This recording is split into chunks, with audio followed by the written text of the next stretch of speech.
If you look at the global annualized energy consumption of the Bitcoin network, it's roughly 160 terawatt hours annually. It's just a mind-boggling number. I don't expect anybody to really understand what that means. But the total electrical power consumption of the world for everything is about 27,000 terawatt hours. It's so nascent right now. I mean, we're so early, yes. So we're using well under one half of 1% of the world's electricity, something on that order. So it's tiny. Now, how much energy could we use? Well, that's limited by really the mining revenue. Now, in 2023, global mining revenue was about $12 billion. It'll probably be about the same this year. So even though Bitcoin price is up, we've had the halving event, so we've got 8 months of the year at a lower subsidy and a depressed fee environment and things like that. So we're probably going to end up with about 12 billion. Well, as a logical extension, you can say, well, it wouldn't make sense then that the Bitcoin network would buy more than $12 billion of energy. So if you say $12 billion of energy bought 160 terawatt hours of energy, even if we become $120 billion or $250 billion industry, which I think we will become, that means we go 10 to 20x. Well, we're still consuming a single-digit percentage of the world's electricity in the very best case. And if that does happen, most of that, my prediction would be, most of it would be from energy sources that are otherwise unusable, meaning stranded energy or wasted energy from solar farms and wind farms and things like that. So we really don't have any negative impact on the global grid. In fact, we would have a positive impact only because we're just consuming otherwise wasted energy, making power producers more profitable than they would be. Because if they produce energy that has no customer, it usually goes negative.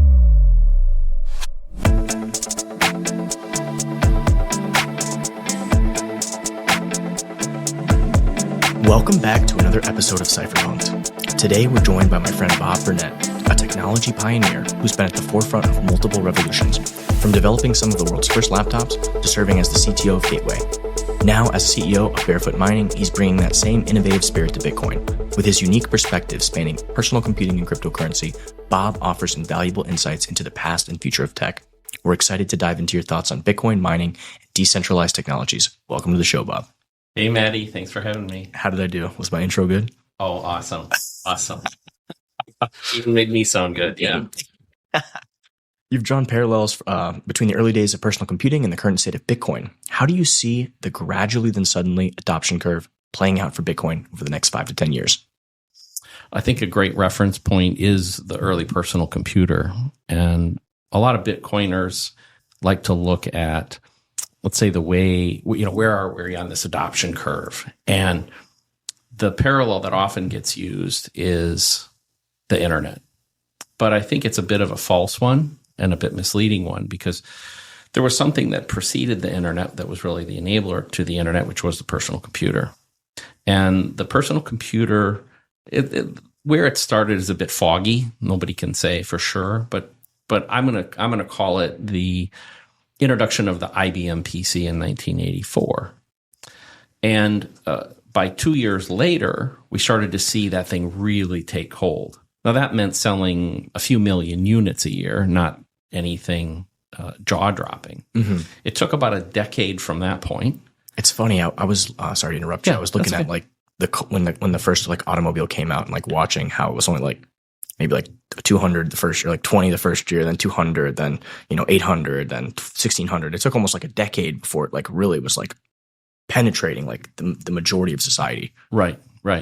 Yeah, I think that's happened in several things, but the exponential function, which is the basis of gradually then suddenly, is misunderstood, and it's so hard to see in the early part of any technological transition.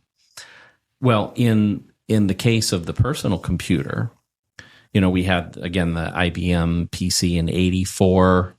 We had an 86. There's actually called the IBM AT, which was a little more powerful platform. You started to see businesses start to adopt it. That was also, by the way, when I started to get involved in laptop design and some of those sort of things. We started to see mobile computing really in like 87, 88 take off. It wasn't until 1995, though, where I think we really found that exponential function taking over. And, part of that was the build, but in parallel with that, with the technology was improving too. And so, we had Intel creating the Pentium processor. We had the availability of the CD-ROM, which allowed large amounts of information to be contained in a single device. The world wasn't networked at that point, but you could get like the entire Encyclopedia Britannica through a product called Microsoft Encarta. And that was really exciting to people. Helped us sell a lot of computers, actually, back when I was in my Gateway days. You go, well, geez, for the cost of a set of encyclopedias, which was like $700 at that point, for just twice that amount, you can get this powerful computer, right? And that's how expensive just a basic computer was, like $1,500 back in those days. And Microsoft, with the introduction of Windows 95, created a graphical user interface that made a lot of the difficulties of the early days start to go away. There's for instance, there's a lot of command prompt stuff. Like you'd want to move a file. It was often done at a C prompt command line, which, if you're in the Cypherpunk'd community, is actually probably preferable, but in the general population, not so exciting. Do you have a ledger? Yes. Like a ledger device? Do you have one of the new ones, the stacks that they just released? I have not, no. Okay, I'll show it to you after this. It's really incredible. I think it's kind of like to what you're talking about right now. To me, it feels like the beginning of that inflection point where it's like when I run my meetups, there's like 70 to 90-year-old ladies coming to me and it's got this, the first generation was like this little Nano and this Nano X. It's like, you got to look at this tiny little screen and you have to be competent at, Oh yeah, it's a pain in the ass. It's a pain. Yeah. It's like, this is not ready for mass adoption yet, right? But the new Ledger stacks with the touch screen and the graphical user interface, it's like, okay, this is something that is almost ready for prime time, right? Yeah. I think that's a really pertinent point. That's where we are. That happens to be maybe for custody, for self-custody. We're starting to see that. Will we see that for Lightning wallets? Will we see that for, things like coin joins and all that are probably always going to be on the fringe. I don't see the general public doing that. I hope not. I really hope not. I don't think, I don't think any grocery store, if you're going to transact, deserves to see all your transaction history. I think that privacy by default should be, the status quo, but obviously this is a podcast about privacy with a big focus on privacy. So, right. Well, we'll see. I hope those tools are there. I hope they're easy to use. We'll see if the adoption really takes hold or not. But I think the key thing being that they will be there. They will be available. Same with self-custody. I think that the thing about Bitcoin is, just like the personal computer, I think that in the early days of the personal computer, there were some analogies. If you were running a personal computer in 1986 or 1987, you knew a hell of a lot about the personal computer. You knew what disk drive what hard disk drive was in there. You knew detailed things about the operating systems. You were installing device drivers. So you were doing RAM extender software and memory swapping and all that sort of stuff was required to make that thing competent. 10 years later, those same things were still available to those who wished to pursue them, but doing something useful with the computer didn't require that. And I think that's maybe where Bitcoin is close to becoming, where those things are available to those who wish them. Self-custody, multi-sig wallets, coin joins, those sort of things. But to own Bitcoin and participate doesn't require that you do those things. Because as you said, if you have I happen to be 60, but I'll say, the average 60, 70, 80-year-old doesn't want to do those things. I don't mind doing them, but that's pretty atypical, I would say, of my generation and olders. So I think the summary, though, the question you asked was really about gradually then suddenly. So I think we've lifted off of the asymptote. So when you look at an exponential curve, the S-curve of adoption, I think we've lifted, and you can see that. Maybe we'll talk more about it. Things like, Trump or it being just part of a political campaign. ETFs, all these things. Yeah. I mean, that's it's clear that we've lifted off at that point. But what the next 5 to 7 years hold is probably going to be mind-boggling. Just like I said with the personal computer, and who's participating and how this happens will probably shock people. So, like, who are the big players today in the greater ecosystem? Whether that's Coinbase or it's Riot or it's Marathon or it's MicroStrategy. You have these big names. Well, if you study technology and technological adoption, what you'll find is that it's rare for somebody to live through these changes. So I'm not wishing any ill on anybody. Way to just totally FUD my entire run, by the way. Appreciate it. Thanks, Bob. Now, just kidding. But not really. If they do survive, which it's almost like a venture strategy. Like those that survive will generate massive returns. Yeah. But it's so easy to stumble. So when you're in these markets, they're unforgiving, right? You can't have a misstep and survive. The misstep sets you back so far, so fast. And usually it comes from management resting on their laurels. Yeah. Not pushing forward, not pushing the envelope, in other words, almost them finding success becomes the impediment. It's almost the Kodak in the digital camera world. If you've ever heard that story of those who haven't, where Kodak created the digital camera, and yet suppressed it in their own labs, knowing that it would hurt their film business. And of course, they didn't have enough power to stop others from developing those digital cameras, and they ate themselves. So those sort of moves create problems. And moving another analogy, moving a big ship is hard. You and I both run relatively small organizations, and there's benefit of that nimbleness. We can adapt and change at a pretty rapid rate. Absolutely, yeah. And, we have to. It's crucial to survive in this space. Right. I'm sure you feel it. I feel it. Right now it's like a tough time. We're like in this weird space, and this past 4 years, just industry's been under attack by, the current administration in office, from behind the scenes, whether it's the FDIC to the SEC to just the administration themselves proposing 30% taxes on mining, right? Yeah. Just crazy stuff. Yeah. And those things will keep hammering on us. Yeah. And so you adapt or you die. And like I said, you and I both run organizations for a while. At least to date, we've been able to adapt and survive. Maybe get stronger. I guess, time will tell. I think so.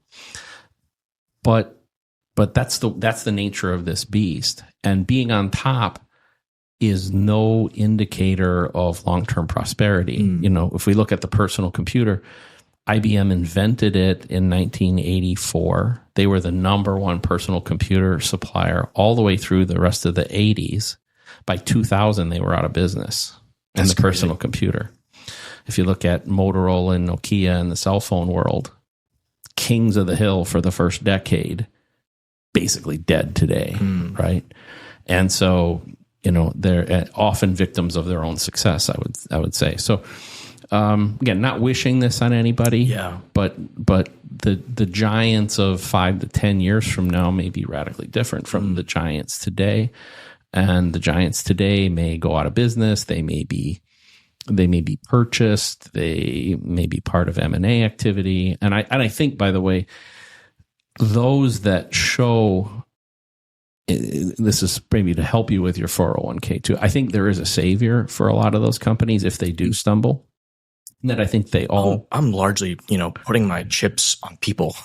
Like that's kind of how I think about it. It's like Michael Saylor, right? Elon Musk, Brian Armstrong. Like, that's kind of how I think about this. Well, I think when that's I'm investing. I mean, that's part of it. I guess part of it is like emotional in that sense, but Yeah. Well, that's wise. What you're doing that I like, that I think is unusual, is doing it in the public sector. It's really the best strategy. I have a small venture fund. I've done a lot of angel and incubator activities since the mid 2000s, and betting on the people is always the best strategy. You find people with great ideas that have the right energy, and you invest there. Kind of that classic thing, like a good idea with a great team beats the hell out of I don't have the time or the knowledge to do the Warren Buffett thing, evaluate every little aspect of the thing. But of course. And that's why at a big scale, if you've got money going that direction, as you said, to bet on Michael Saylor or Elon Musk, that's a wise proposition. And a guy with like Musk, essentially, too, what's cool is you can actually place multiple bets with him and kind of diversify a couple different ways. But I think the rate at which change will occur, maybe that's the main point here, because we're kind of still on this gradually then suddenly theme. And what we're talking about there is that the rate of change can be astounding, and that can be true at the industry as a whole, but it can also be true in subsections of the industry or even for individual companies, and it can work both ways. It can work up or it can work down. have you ever run it like in the 80s, 90s? Do you ever communicate with any of the early cypherpunks? Were you ever like on the Cypherpunk mailing list, the cryptography mailing lists? Did you ever come across any of those ideas or thoughts at the time? Or was that largely outside of your sort of sphere of attention? I did some activity in the early 90s, early 80s, that was in that sphere. So my background in that time period, this is as I was getting my degree. I have a degree in computer engineering, and a lot of my work was in computer architecture, operating system design, compiler design, like those sort of very low-level type things. And so I did some work when I was in school, early hashing algorithms and things like that. We were starting to build some of those pieces. Linux wasn't there yet, but I was part of a community that did a lot of the early Unix work that kind of became Linux. And like I said, I wrote potentially with another guy, the world's first visual C debugger in about 1984. Can't say for sure that it was, but a lot of those low-level tools. So I was on the fringe of that community, but I was less on the security side and kind of more on the very base development level of the operating systems and some of the networking that I think is kind of part of that or ancillary to that community. And I will say also, when I was at Gateway, my focus became very hardware-centric as I went into the personal computer industry.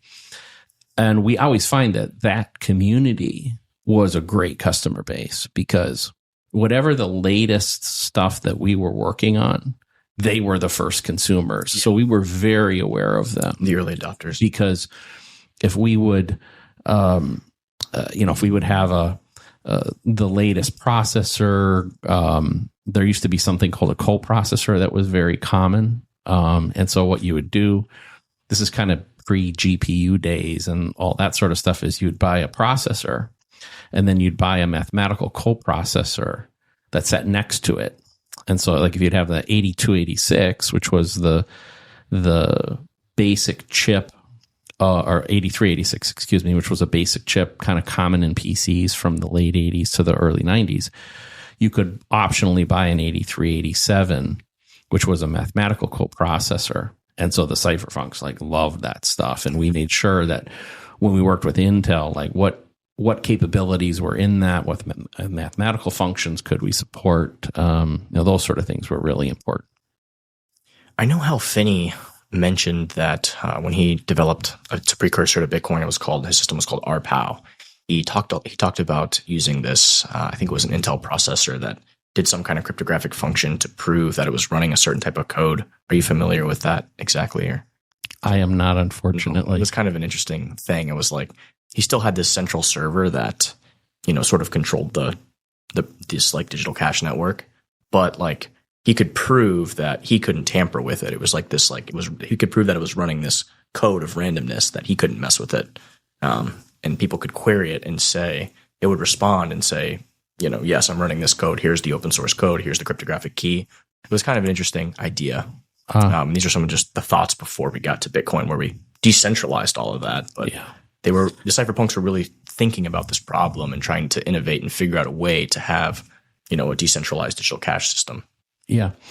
Well, I think I wish I was more literate on that specific one, but what I can say is that I think the world will reopen up to proof of work as not just a tool for Bitcoin. That proof of work can be applied to many different things. And I've been working for, about 15 months now on a project, which we are just releasing now, which is proof of work based random numbers, meaning that we can create auditable and verifiable sources of random numbers using the same equipment, using S19s or similar equipment. And I hope that we're doing it for a couple reasons. One is we think there is a legitimate market for random numbers, which we could potentially talk about, but also to prove that when people look at something like an S19 or an S21 or an M30, that they don't say, hey, that's a Bitcoin mining machine. That we want them to say, no, that's an entropy engine. And it can be used for a whole variety of things. Trying to change the name of the game on the whole ASIC concept. Correct. So, and it's like I said, well, first and foremost, we think we can make money with it. Two, we think there are plenty of applications beyond random numbers as well. And remember, when we go back to the Adam Back and the creation of really proof of work to begin with, it was around spam. Yeah, email spam, right? Email spam, right? Providing a little bit of compute that said, hey, this is a real email, instead of just having a scammer send out a million emails with no cost. Every email had a little bit of CPU cycle time, a little bit of electricity generation, this cost that was this real world electrical cost that was associated to that. Correct. And so what I view us as creating is, what do they say? Developing on the shoulders of giants. Yeah. That we're at what I'm trying to do specifically with my group, which this is a different project, not Barefoot project. It's called Chaos Enterprises, and we're trying to prove to the world that this is the case. And so, one, we're going to make money at it, but two, I want people that run what have traditionally been called mining operations to stop saying that and say, no, we run proof of work facilities, or we run entropy facilities, and these machines in these are doing a whole variety of different things.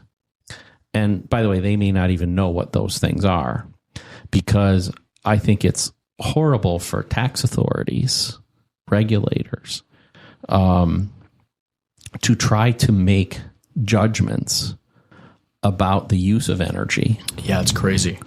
And then decide whether or not it's a lawful or righteous use of that energy or the compute power. And so part of my initiative is to prove to the world that, hey, these machines can do multiple things. And by the way, this podcast, somewhere you're using some sort of a personal computer to record this podcast. And that same computer could be mining Bitcoin right now too. Now you choose not to, most likely, because you don't probably view it as economically feasible, but that doesn't mean you couldn't. So if you want to ban Bitcoin on any one device, then you essentially have to say, any government authority within any jurisdiction, they're going to have to say, any device that has compute power, you must disclose to the government what you are running, and in what percentages.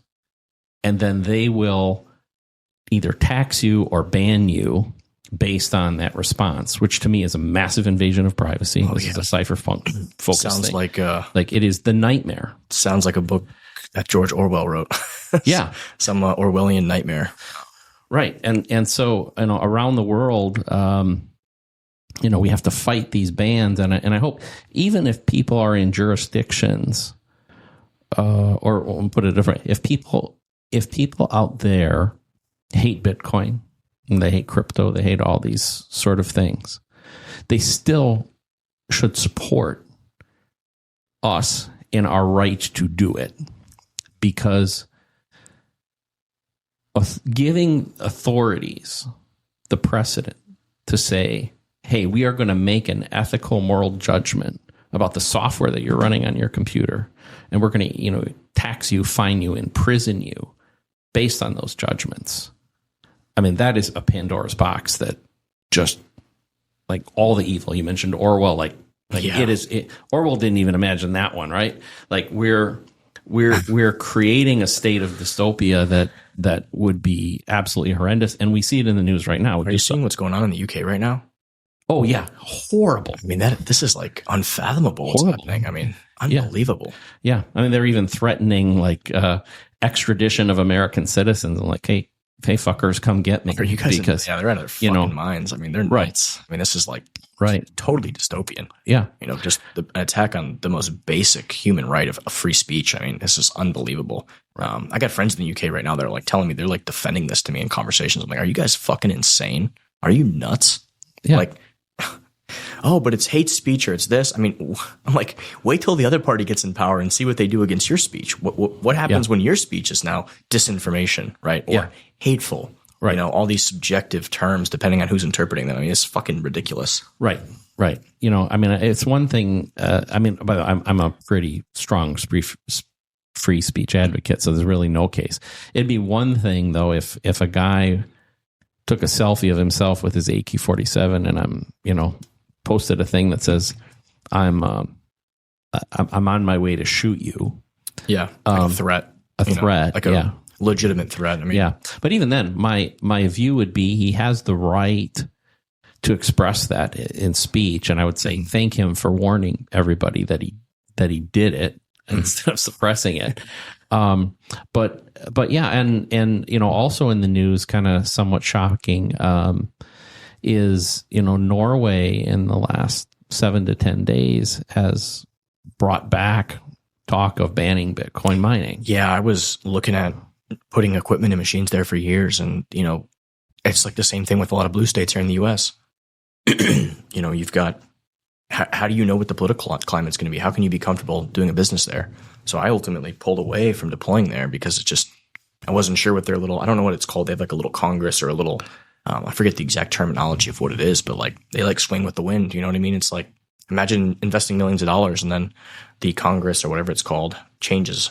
I don't know the Norwegian word. Paul, maybe you can look it up, what the Norwegian Congress is called. Look that up for us. I'm curious. It's got they call it something, but like, they just like swing with the wind, it's like, yeah. Yeah. And the people, whether that's true in the UK or in Norway, or I've spent a lot of time in Europe in my life. I was in both Prague and Spain in June, doing a lot of Bitcoin-oriented business. And what I find especially interesting, especially the Western European markets, they have there's just not that much passion there. Like they're a mind your own business society. And by mind your own business, I don't mean that in the free. I mean like, hey, something bad is happening, but it's not affecting me. Therefore, yeah. I just don't want to ruffle feathers. I don't want to stand up for. It's like that famous quote. What was the guy, the Jew from the Holocaust? And what did he say? He was like, first they came for the trade unions, and I wasn't a trade union, so I didn't say anything. Then they came for the socialists, and I was a socialist, so I didn't say anything. Then they came for me, and there was nobody left, or you know what I mean? Something like that, Yeah, and in Western Europe, the Canadians, for instance, this same sort of attitude seems to permeate. But when you go to other areas, like I was in Prague, so I met with a lot of people from the Czech Republic, Slovakia, Slovenia, the Ukraine, places like that. Whole different attitude. Like, those people have balls. They get it. They take it very seriously. And a lot of it's, depending on the age, but almost everybody either was directly impacted by like Soviet bloc era activities, or their parents were. But the stories are still raw and fresh, and they know what it means to be oppressed. They know what property seizure looks like. Yeah. And of course, they're in the back door of Ukraine right now, so they have even real world examples. Yeah. It's that famous quote, those who don't know their history tend to repeat it, but those who do know their history, it's like, right, they're not going to give up their rights so easily. Yeah. And what's fascinating too is I go to conferences kind of all over the world, and I talk to people all over the world. What I really appreciated about being in Prague, which is an event there called BTC Prague, about 7,500 people there. Most of the people being people from that region of the world, some Poles, Austrians, Germans, as well. But those people from that area that lived in former Soviet bloc countries, they get Bitcoin at a different level. So the typical Westerner gets into Bitcoin for number go up, right? And FOMO and these sort of things. And many of them, as they traverse down the rabbit hole, end up in a deeper place with a deeper purpose, right? That they're happy for the number go up. Don't get me wrong, but they get freedom, and they get sovereignty, and they get these other things come into play. When you go to Prague and you start talking around and you're having a beer after the show with people, things like that, you find they're right there already. They didn't come in for number go up. They came in because property rights really mean something to them. For instance, like at the fundamental level, like, oh, you mean I can own this thing and I can walk out with 12 words or 24 words or a USB stick and nobody can take it from me? Well, my family could really use that, right? So there, what's great is you have this adoption curve that's much further along there. And even older generation, like I met, I had the opportunity to go to the Czech Parliament with a group called the Open Dialogue Foundation. We actually just had Ludmila Kozlovska. She was here about a couple days ago. Yeah, well, great lady, and I accompanied her to a visit with a senator in the Czech Parliament. And he's about my age. I'm 60. I think he was 58 or something like that. And what he talked about was remembering as a child, a young boy, in the 80s, the Soviet tanks rolling through the streets of Prague. So the Czech people at that time were starting to kind of push back. The Berlin Wall hadn't fallen yet. So they were still under the control, but the Russians were losing the control. And he said, he remembers just being absolutely terrified as, basically, think about tanks rolling down your neighborhood streets and, what impression that would make. So that's all stark and real. And, what was interesting, I think it's okay for me to share this. We were talking about energy was the main purpose. Well, we were talking about Bitcoin and energy and some things like that. And he said, well, one of the things that he's working on is the development of several nuclear facilities in the Czech Republic, each about 1 gigawatt in size. Oh, wow. The idea being eventually to do 4. Since I had that meeting with them, they've actually announced 2 of them already, that they're in the development of 2 of them. And part of the reason is that the insanity of Western Europe is such that they've given up all of the fossil fuel and the majority of the nuclear that they had that created the base load of the grid there. And they have massive problems creating, grid stability, because while the green energy that they developed typically vastly exceeds the amount of demand, when they need it the most, It's not available. it's not available. And they have this huge problem. And so That's really the problem with intermittent renewables until we can figure out more cost-effective battery storage or some kind of kinetic system. yeah. And that's, by the way, I can tell you some battery stories in a second. That's a long way off. It's not an overnight thing. But, they're able as a smaller country, a more nimble country, to capitalize on this. And they're very pragmatic. They don't have, they're not battling like in Germany right now, these philosophical, people should consume less energy. The world, they view the consumption of energy as almost an evil thing. They don't view it that way. They view it in a pragmatic way. And you can almost see a schism to a certain degree in the EU. Would you expect anything less from Prague? Yeah. Yeah. It just makes sense. They're pragmatic. Yeah. So, that's a good one. Well, I was also talking about, I know we're kind of all over the place here, but we got time. The thing about energy that I think a lot of people don't understand is like batteries. Battery technology develops at a molasses rate. And it's an area of technology where people should not expect to see the same kind of curve that they see in other technologies. Where we've already talked about, gradually then suddenly and these rapid adaptations. But batteries are a unique case, and it starts.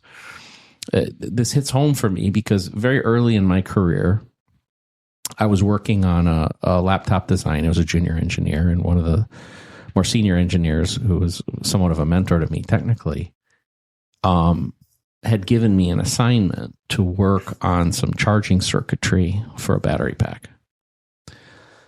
And what he said to me was, as he sat me down to talk to me about it, he said, "Bob, do you know the difference between a battery and a bomb?" And I said, "Of course, no. I don't know the difference between a battery bomb." He said, "Well, the difference between a battery and the bomb is the ability to control the rate of the energy discharge." So that was his way of saying to me, "You do this wrong, you just turn this thing into a bomb." So, and you see this in real world, right? I mean, any whether it's a car, a laptop, a phone, there are border cases. I don't want people to be overly concerned because there's a lot of detail that goes into these. But the design of the battery pack and the design of the charging circuitry has to be done at a really, really precise level. And when you do it wrong, really bad things happen. And chemicals like lithium, magnesium, phosphorus, cadmium, those are key pieces of battery development. And typically, they're highly explosive, right? Most of the fireworks are made out of the same stuff. And so the other thing I'll say is that they're very fickle. It's very difficult to produce them consistently. So in other words, like when I was at Gateway and we might have a popular model, we might sell 400 to 500,000 of a given model. And so we typically sell like 1.5 battery packs per model. Okay, so that means that we're producing like 600,000, 700,000 battery packs to go in the various models.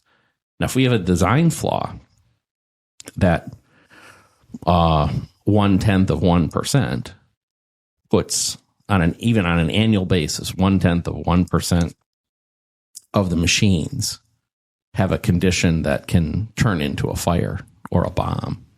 It's a lot of liability. It's a liability. You actually have lives at stake. And if you build 700,000 of them, you might have 7 fires a year.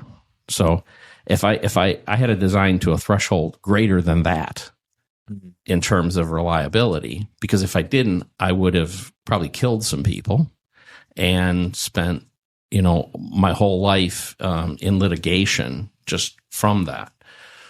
So now when you scale that up and you say, now let's create battery solutions that are not backing up a 150 watt laptop computer, but they're backing up A gigawatt. A gigawatt or several hundred megawatts. Well, you just increase the size of the bomb. And so I'm very supportive. I've actually done a few angel investments in a few small firms. I follow this on Medium. I get all these articles of these new innovative ideas for batteries. What do you think is the most promising, going down that rabbit hole? Like, is there anything that you're excited about that you see that could potentially be something? I saw something with like sand in the desert the other day. I'm seeing all sorts of stuff. I would still bet that the next big thing will still come from something lithium based. That it takes, like I said, it takes such a long time to develop it. So I think it will still be using some form of lithium, and I'm optimistic for it, but it's going to be really expensive. It'll be edge case stuff. And, I think to a certain degree, you could think of the Bitcoin mining equipment and the mining of Bitcoin as probably the most promising thing to help with this problem of disparity between, supply and demand on both sides, right? When supply exceeds demand, it's an obvious solution. When demand exceeds supply, at least turning off and shoving back helps the grid a great deal. So, yeah. It's interesting. I've always thought of Bitcoin as like this giant global battery that, sort of takes this energy and monetizes it in a way.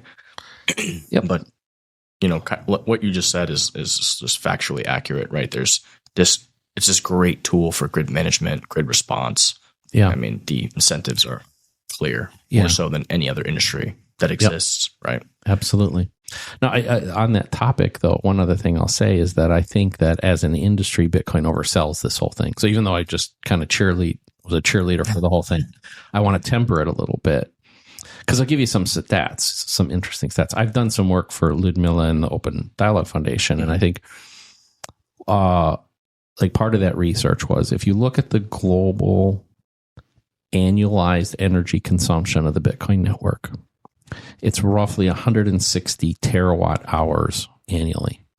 It's just a mind-boggling number. I don't expect anybody to really understand what that means, but the total electrical power consumption of the world for everything is about 27,000. Yeah, I mean, terawatt. It's so nascent right now. I mean, we're so early. Yeah, so we're using well under one half of 1% of the world's electricity, something on that order. So it's tiny. Now, how much energy could we use? Well, that's limited by really the mining revenue. Now, in 2023, global mining revenue was about $12 billion. It'll probably be about the same this year. So even though Bitcoin price is up, we've had the halving event. So we've got 8 months of the year at a lower subsidy and a depressed fee environment and some things like that. So we're probably going to end up with about 12 billion. Well, as a logical extension, you can say, well, it wouldn't make sense then that the Bitcoin network would buy more than $12 billion of energy.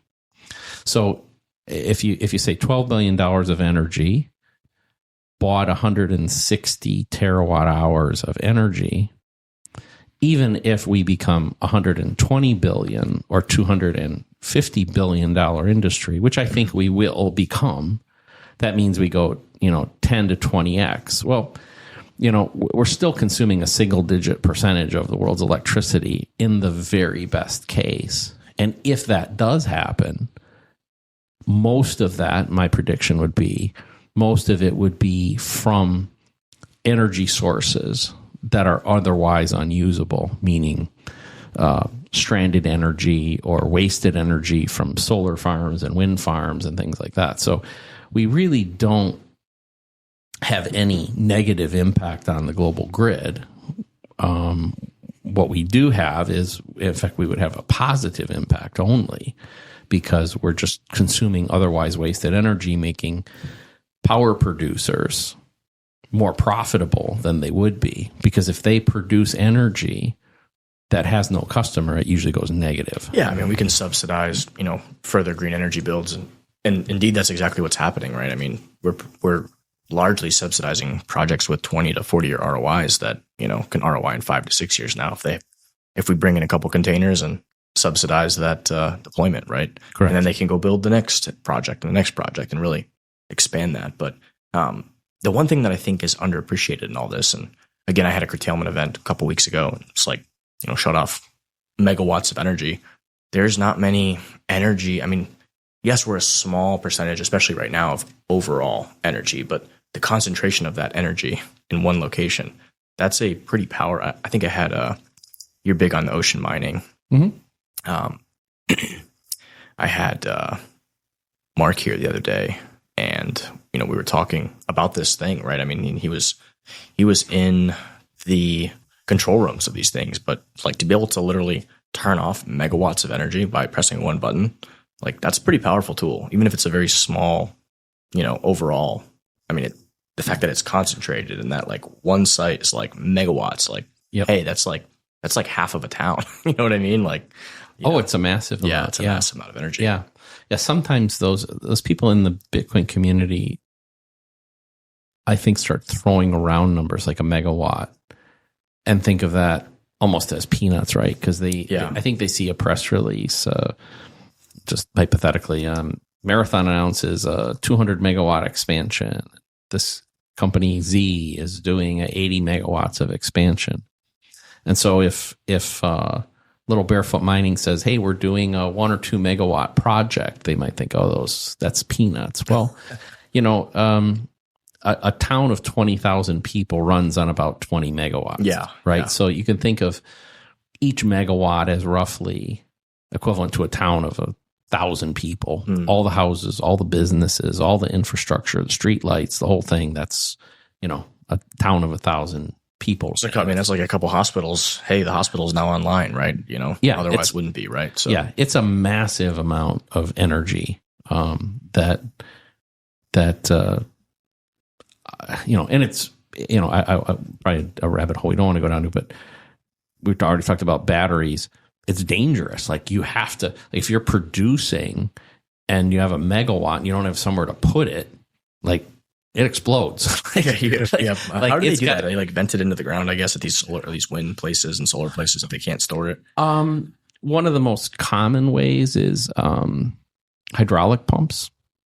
So like if there is a dam nearby, what they'll do is they'll turn on dams and take water from below the dam and pump it back up above the dam. It's a form of battery, essentially. I was thinking a lot about that. That's like a really cool way to do it, right? To like, store that kinetic energy. Just thinking a lot about that. Yeah. Yeah. I mean, you can heat water. You can, there's a couple different things you can do, but I think the coolest one is that of pumping water back uphill. That's what I was looking at, this battery design that was like heating sand or something in the desert. And it was really interesting. It was like, the energy was like making this like tank. It was like super hot. And then. Yeah, I think sand will hold energy well and then, release the energy back slowly. So yeah, but if there's not enough to like boil something, you got to get it hot enough where it's going to boil something so it can do something useful when you want it to be. Because that's where like a lot of people will say, can't you do something with all the heat from your mining? We were both from mining operations. Oh, can't you do something with the heat? Well, you can, but like unless the heat, especially in an air cooled facility, is hot enough to like boil water, then it limits. You can't really reuse the energy to create more energy. You could do something like dry beef jerky or dry grains. They're doing greenhouses and some of these, you mentioned Norway and some of these places, they're pumping, hot air into houses. I mean, that's, right. useful. Those are all useful. We actually have a small operation that we help set up for a greenhouse outside of Orlando. Oh, that's super cool. And, so we keep that place both warm and also dry. If the humidity is too high in the greenhouse, then they can vent the mining operation into that. That's small; it's a few dozen servers, but we can help a fairly large footprint greenhouse operation that way. I saw one guy, I think it was in New York, he was using, I think he had like a spa, he had like hot tubs and sauna and stuff, and he was using the heat to do all that. That was pretty cool. Those are great. It was like a little small business and just, a couple, not too many miners, but, he has to pay for heating anyway. He might as well, right? So yeah, I thought that was pretty cool. You've mentioned that block space is becoming increasingly scarce. How do you envision the scarcity playing out over time? Okay, block space. Yeah, there's a deep hole. Okay. Well, we kind of talked a little bit about, the past. Yeah. Well, I guess let's start with just, obviously we had the halving event. The network is not super busy right now, right? But, if you show fees over time, I mean, it's obviously up and to the right? As the network has evolved. Well, it somewhat, it depends on how you measure it. Are you measuring it in sats or are you measuring it in dollars? First of all. So interestingly, historically, as measured in sats, it's been very stable, almost for a decade. And it's been fairly stable at about roughly a third of a Bitcoin per block. Mm. So as measured in sats, we haven't had a lot of variance over time. Now, obviously, if you take that same number and apply a exponential growth in the Bitcoin price as measured in dollars, it becomes exponential. Now, I guess I've just been paying attention to these little ordinal pops and all these little things that are happening, and you see these huge fee spikes. So there's been a little bit more of that, I guess. Well, yeah, maybe not. And I think, so I said there's a lot to unpack here. So maybe if you'll bear with me, we'll start kind of at the beginning. So the first thing is, if you said to date, what is it that miners produce? I'd say the fair answer to that question would be Bitcoin. And by that I'm specifically referring to the subsidy. So miners, for those less versed in this, but every 10 minutes, roughly every 10 minutes, the network produces a block. And as a reward for producing that block, the mining community shares a subsidy and whatever fees associated with that. Now, we've just had a halving. So when the halving, we went from 6.25 Bitcoin to 3 1/8 Bitcoin as the subsidy. And to date, if you add up from the Genesis block in 2009 till now, 98%, a little over 98% of all of the money paid to miners as measured in Bitcoin has come from the subsidy, and a little less than 2% has come from the fees. Mm-hmm. Now, if we leap, that's 15 years, backward looking 15 years. Now let's go forward 15 years from today. So we're far enough away, hopefully you can kind of in your mind throw out any preconceived notions about what's happened recently or where we are today. 15 years from today, do the math here, the network will be producing about 10,000 Bitcoin a year as the subsidy. 0.19 Bitcoin will be the subsidy at that point per block. Okay. So, even at $1 million Bitcoin, let's say Bitcoin's at $1 million, that's not producing that much revenue for the miners. So again, we were talking earlier today, that's like $12 billion budget today. Well, that would be 10 billion, right? You got to take Fidelity's recent report at face value then, that one Bitcoin is going to be worth $1 billion a coin. Well, it might. Did you see that? But yes, I did. Mm-hmm. However, the thing they did, you don't know what $1 is worth at that time. Of course. I mean, that's the game though. But if what we did was we said, well, let's look at it at $2024. So let's stabilize the purchasing power of the, let's say in 15 years that we're still using $2024. So if we had $1 billion Bitcoin then, and we're only doing 10,000 Bitcoin, that puts us at about $10 billion of revenue from the subsidy in the year 2040. Okay, that's not enough. Mm. Okay, we're going to need probably a couple $100 billion to create a secure network. Okay.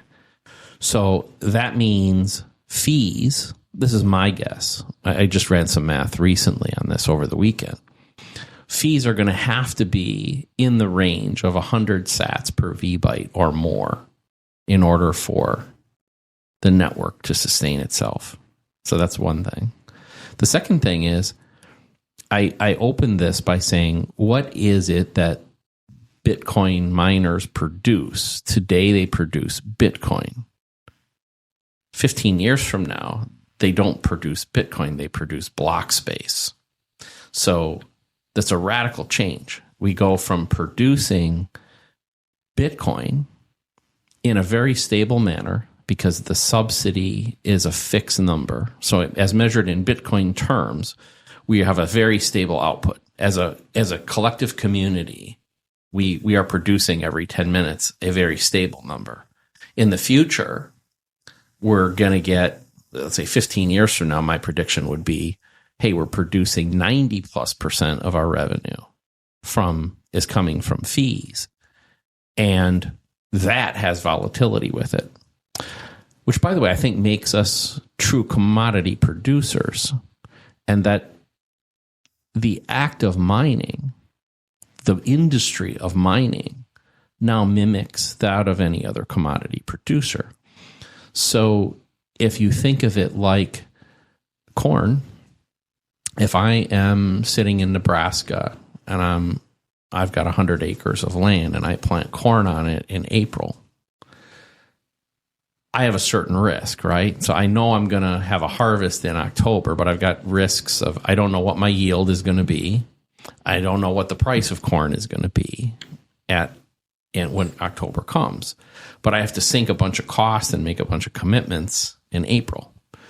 So what do? Well, I go into the marketplace and I find somebody, usually through a commodities marketplace, that wants to buy corn in October.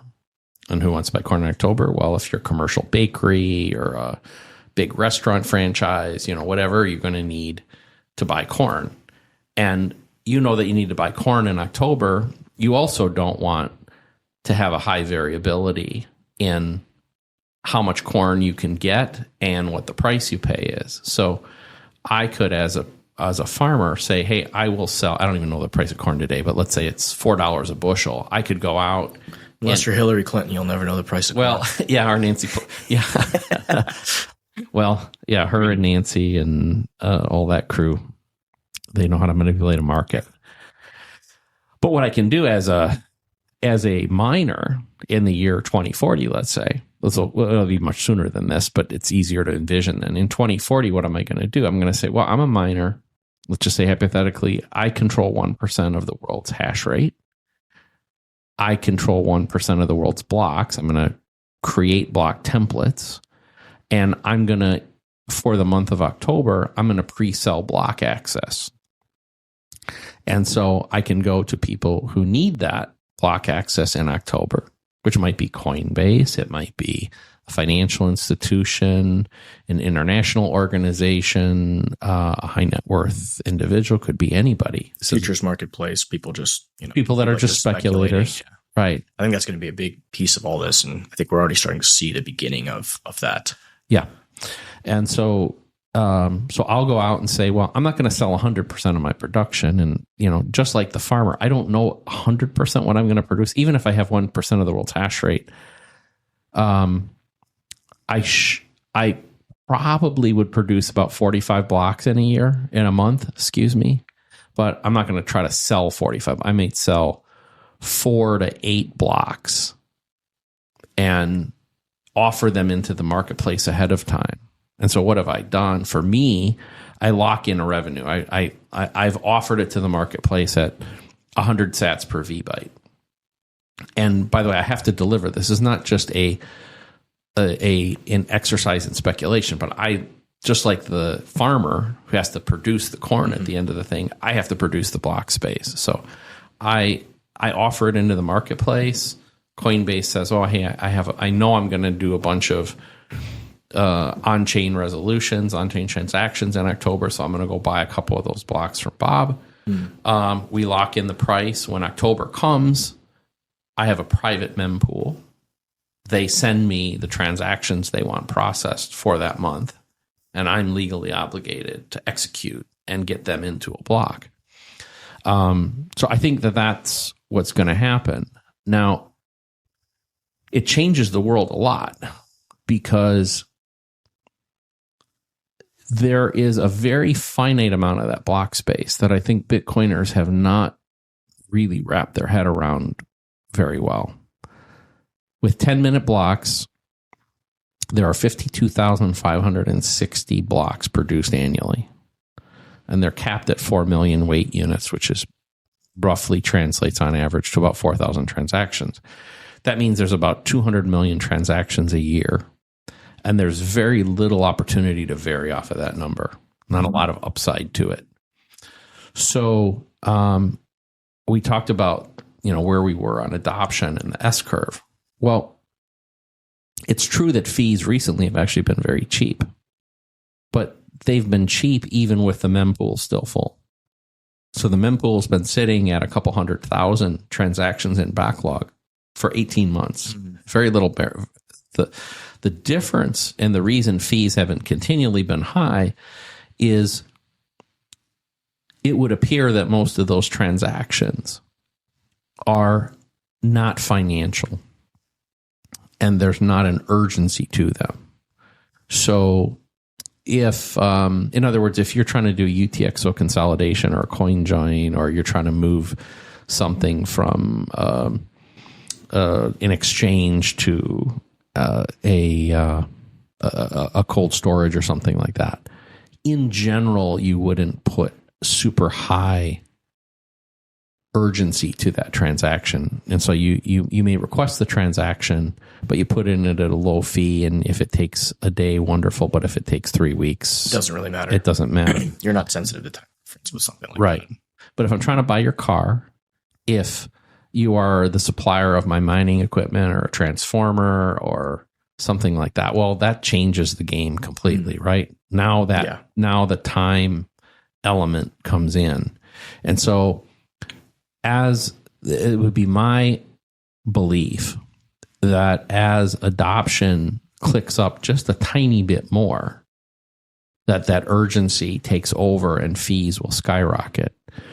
Now, this is controversial, but it's my belief that in the next 5-year cycle, fees are likely to reach subsidy in terms of the amount of money generated for the miners, meaning that 5 years from today, when the subsidy is 1.56, that fees on average are about that same number, which would be 4 to 5 times higher than the norm. I guess from a game theoretical perspective of Satoshi's design of the protocol, this is probably the one final existential question, I guess, is will fees provide enough incentive to keep the network secure, right? So in your opinion, you think that it's going to play out as Satoshi designed, that it will get there? That will be the case. Yes. As it overtakes the block reward. But I do think you're right that is at the highest level, the biggest question still to be answered is because I mentioned that $12 billion number earlier. That was the revenue for last year. And while it's true that the Bitcoin network is the biggest, most powerful network in the world, more compute directed at that than anything else in the world, it's still pretty small. Yeah. So I mentioned earlier, I think we need to get to 200, 300, 400 billion as the revenue for the industry in order to sustain a size large enough to withstand coordinated attacks on the network. And the attack may not be 51%. The attack may be censorship oriented or something on that order. I think that's much more likely. And if we fail in that, then we do have a problem, like a major problem.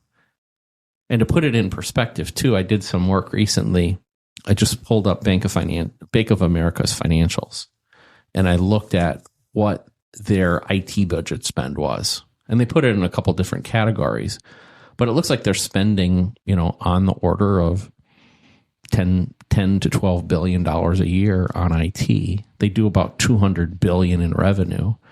And, if you're from the banking industry or, anything in that, they're building massive data centers. They're spending massive amounts on security and, those sort of things. Where does the global banking infrastructure today? It's still more, they still use more energy than the whole Bitcoin network, right? I've heard that figure as well. Yeah. So they use more energy. They definitely spend more money than we do. It's just, it's done in these very, protecting a centralized network is pretty difficult, right? And it gets harder all the time. And people say, what about quantum computing and what about these sort of things as a threat to Bitcoin? Well, it's a hell of a lot bigger threat to the people who are the entire world, I guess. If that happens. Yeah. And, again, I think Bitcoin still can respond to these threats, with node updates. I mean, if it's existential to the network itself, of course, everyone's going to upgrade their nodes and roll out a new algorithm. Yeah. Right? A SHA 512 or whatever. Yeah. I mean, we're on the whole, I think, cautious and averse to hard forks, but we can protect ourselves with a hard fork. And I think a hard fork, because there was, a threat to the security, would not be controversial. Not completely different than, and I think we would get a pretty rapid, we would get a majority of nodes moving very rapidly to, as you said, whatever the new protocol that we need or encryption algorithm that we need to run to secure the network, I think would be fairly easy. And the way Bitcoin is designed, that's relatively modular, so it's not a super difficult thing. Not at all. To do. Not at all. I've been thinking a lot about this fee issue over the past, few months, and really diving into the game theory, rereading the white paper, really thinking about the design of the protocol. And I think one of the coolest things conclusion that I've come to is that if the network is valuable, then, there will be more transactions. As that value grows, that financial incentive will provide more security. It's like this organism that can respond in real time. I think back to the early days of Bitcoin, when there was not the level of decentralization we have now, right? The network wasn't really decentralized early. It was more of this beta project. There was no real world value. So there was really no incentive just yet to have that more participants come in and ultimately have the decentralization we have today, right? But as that network grew, that financial incentive to the market, hey, there's an opportunity to become a miner, to plug into the system. There's a reward, a game theoretical reward there. It sort of grew as the network, as the value of the network grew, so did the security with it, right? It was like this beautiful feedback loop. And I think ultimately, everything Satoshi sort of designed has come to pass and played out in the way that he designed it in a lot of ways. So I think this issue of fees, my personal opinion is that if the network continues to be more valuable, there's going to be more settlement, more transaction, and to your point, more fees. So, yeah, I think I'm with you. I want to throw one caveat at you though, and that's that I think very early days, very centralized. Then I think we went through a period where, specific to mining, we were highly decentralized. We had pools, but most of the hash rate came from very small private individuals. And so when things happened, we see a pool that starts aggregating too much hash rate, you'd see the network respond to that. And the people behind those, by the way, were pretty purist in their intent. And I think something that Satoshi didn't envision was the emergence of really large scale commercial mining.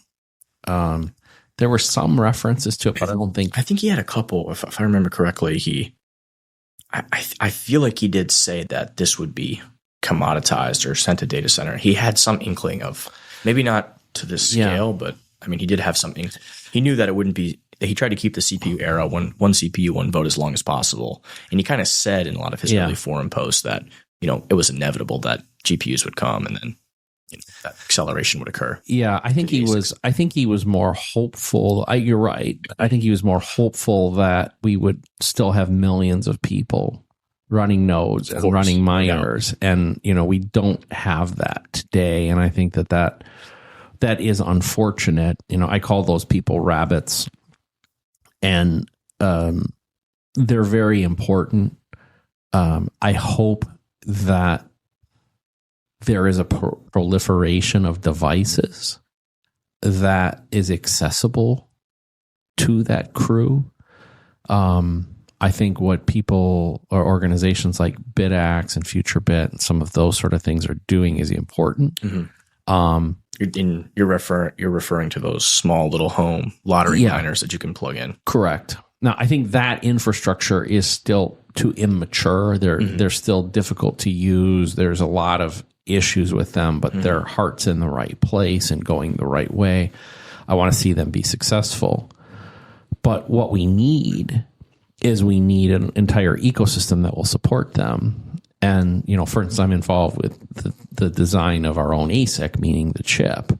And there are several others. And I think that's very important, that we have to see Bitmain and MicroBT be a significantly smaller percentage of the global hardware of the network. I totally agree with that. We need, and then we need the ability for development of a chip. We're doing a project, when all said and done, this project, if we make it, and there's a lot of hurdles to still get through, we will probably have deployed at least $60 or $70 million before we get to market. That's a big capital outlay up front. And so, the number of organizations that can get there is limited by, that capital investment. Now, Block's doing it. Yeah. Blockstream is doing it.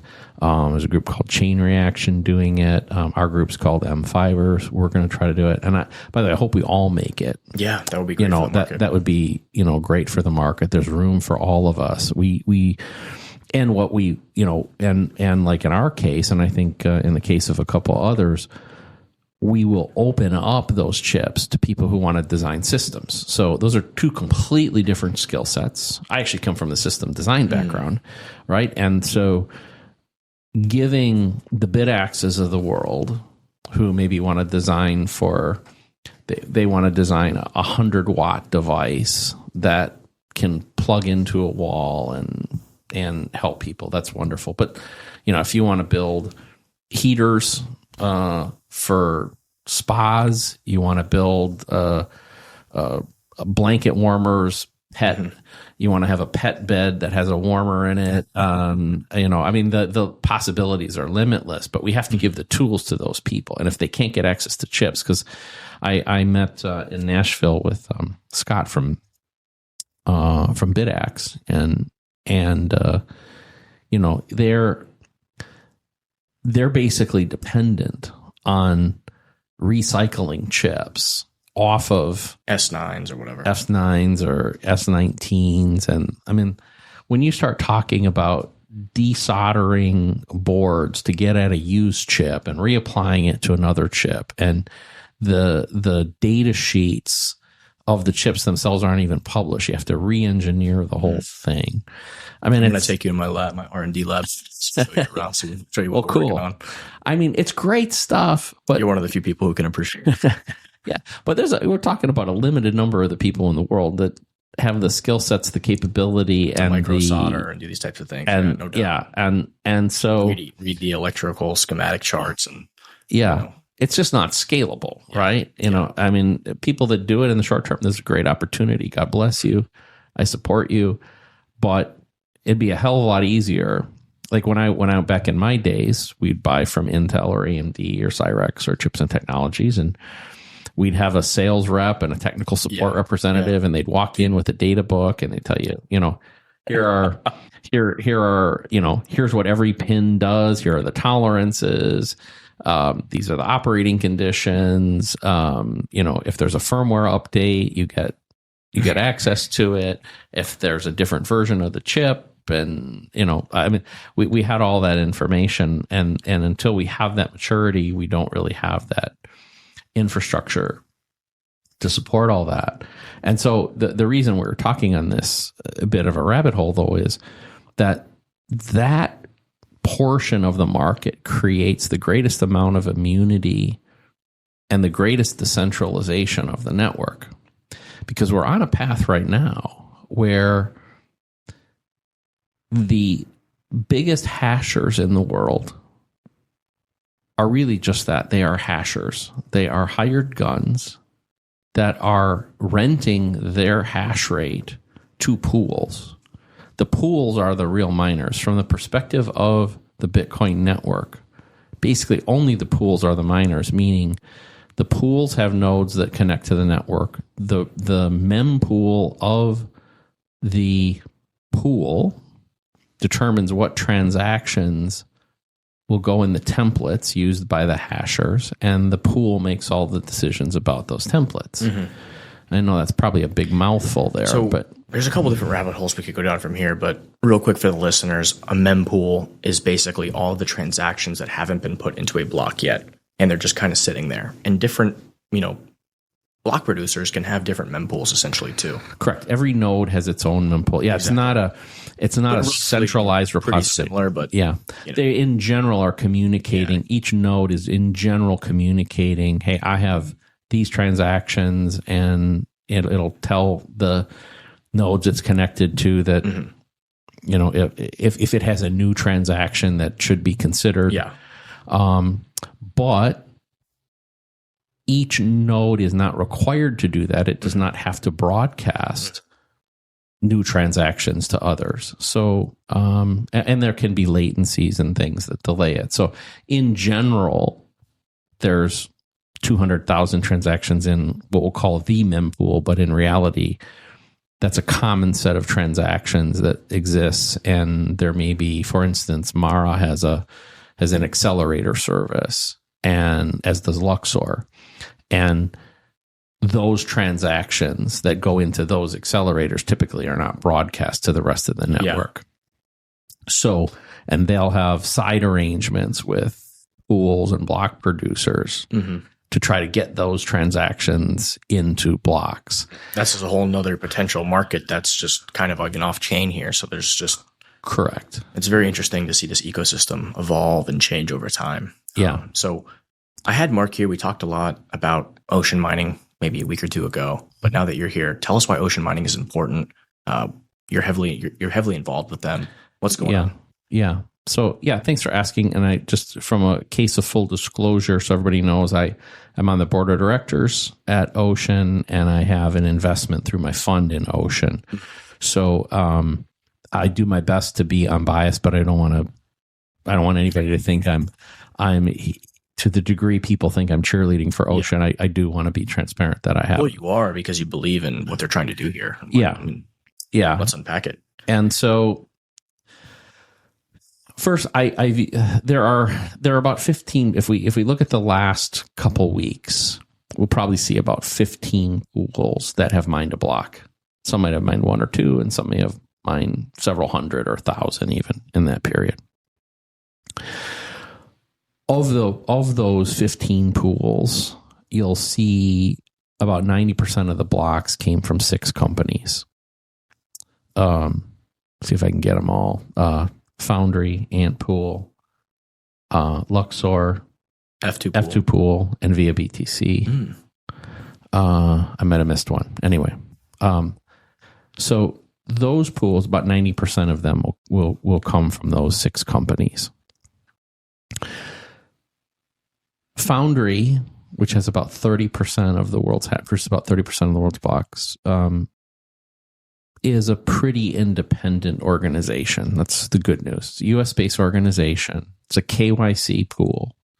So participation in the pool is permissioned, meaning you can't just join it. That's a wild thought, isn't it? Yeah. I mean, to me as someone who's been in this space for a long time, like, that thought kind of disgusts me. Yeah.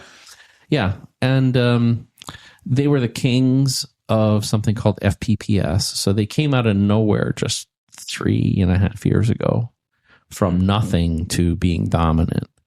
They did so by I think, promoting something called FPPS, full pay per share pools. And the concept was going to miners and saying, hey, instead of using this traditional model, which says you get paid when the pool wins a block, we'll pay you every single block, whether we win or we lose. So smooths that variance out for the miner. Right. And in simple terms, if Foundry is 30% of the world's hash rate, we'll pay you 30% of every single block that gets won. Not exactly the formula, but just for the moment, we'll place all that. So it's highly appealing, especially because some miners have cost structures that have very short windows of payment. Some actually have to pay on a daily basis, have to pay their energy bill on a daily basis. Yeah, I haven't ever run into that, but it exists. Okay. So highly appealing because if they were, for instance, attached to a pool that had a small amount of hash rate and was paying only when they won a block, if they're getting paid every 10 days, well, that's a pretty bad mismatch. So FPPS was highly appealing to them. Ant Pool, which is the second biggest, which is a Bitmain run pool, copied that and also got a lot of traction. And then Luxor is kind of a upstart US one. They also copied the FPPS process. Now, what's happened subsequently, though, is that the whole market drove toward this FPPS payout, which on the surface sounds really appealing. But their closed box, it's the equivalent of a closed source kind of arrangement. Yeah. So all of these pools have no transparency. So if I have X amount of hash rate and I attach to one of these pools, I can see an external measurement of an external estimate of how much hash rate that pool has, but I really don't know. I really don't know how big any of those pools are. So, in other words, when I gave those figures before, those are just guesstimates primarily based around how many blocks are won by those pools. And then somebody's extrapolating the hash rate from that, or they are just believing a statistic that comes from the pool itself about how much hash rate they have, but there's no audit capability. There's, so in this world of Bitcoiners don't trust verify, amazingly, almost all the hash rate goes to organizations where that is literally impossible. The real payout method for FPPS is supposed to be look backwards at the last 144 blocks, which is typically 1 day, and take an average of the fee payout over that 144 days. Okay? And then that's what they'll pay you based on that formula. Well, like a lot of people, I was sucked into this early, but I started to see variance. Because I don't use just one pool. I started to see variance about 2 years ago. Like, why am I seeing this variance? How is it that I'm connected to, let's say, just both Foundry and Luxor, yet I don't get the same, if I have the same amount of hash rate, shouldn't I get the same payout from them? I wasn't. So I'm like, well, that's strange. So the engineer in me said, well, I'm going to set up a control group. And I took 10 identical machines and I connected them to pool A. And I took another 10 identical machines, connected them to B and C and D. And I started seeing this variance that to this day still exists. And I started to realize that, well, if there's variance, I mean, clearly I'm doing better with one than another. Did you consistently see that one pool was consistently outperforming the other? Or did it flip yes, back and forth? I saw a consistent winner. It's tough because even the same model of machine can have slight variations in their actual hash rate. So it's like, how do you balance that? But over long enough periods of time, I mean, short-term variance, not so much. And it's part of the reason I use 10 machines and not just one or two. I used it's like if one machine has a fan out that's like it's supposed to hash at 120 and it's hashed at like 115, right? If that can kind of it can happen, but I think we normalize that pretty well. But even the one that was consistently the best, I realized I had no way of knowing whether or not I was really getting what I was supposed to get from that one. Yeah, they could be cheating you a little bit less than the others. Yeah, exactly. Right. Are they the most honorable thief, or what? Like that was the question. Is where was that? Well, so I started to have these concerns. Like this goes back a couple years, but what am I going to do? There were points in my back of my head, like, do I start my own pool? Well, turns out that's really hard. By the way, that's not a simple Trust me, thing. I know. It's really hard. And then in the summer of 2023, you said you had Mark on the show. I met Mark and Mechanic, actually at BitBlock Boom. So I think that was August of that year. And we sat down, and Ocean had just formed it. Jack Dorsey had just a few weeks before made a commitment with Luke. He was going to dump $1.6 million in. I think that's public. So if I'm not, sorry, guys. But he was going to dump that amount of capital in. And this thing was off and going. It had its initial funding. They needed more. Needed a lot more, actually. To the thing about starting a pool, it starts with you need millions of dollars to start a pool. It's not trivial. You need, you got to make sure you have redundancy, because even 5 minutes of like downtime of like a server or some infrastructure failing. I mean, like you could lose all your customers, right? Yep. It's like you have to be, and you need and the bigger you get, the more servers you need. Yeah, you have all these shares that you're keeping track of. If that database fucks up. Yep. Right. Like it's big boy stuff, right? Yeah. When you get into it, it's big boy stuff. I frankly didn't have the chops for it. That's not my area of expertise. But Allegis Pool, which was the original name of Ocean, led by Luke Dash Jr., and a guy named Jason Hughes. They had the technical chops to do this. They've run pools before. I forgot the number. I don't know. But the original pool had mined something like, 300,000 blocks mined by the original version of the pool, which had been shut down in 2017. But the idea was that we're going to restart this pool, and we're going to restart it with full transparency. So not only will you know and be able to see all of your shares, but you can see the shares, meaning the work of every single company or other participant in the pool, even down to the individual worker level. Like you can see what's happening. The Coinbase transaction, which is a key element in the block itself, as long as you're a decent sized miner, Ocean won't even touch the money. Like you will get your share and your payout directly from the Coinbase. Essentially, true virgin Bitcoin. Yeah. By the way, that's cool. I didn't really.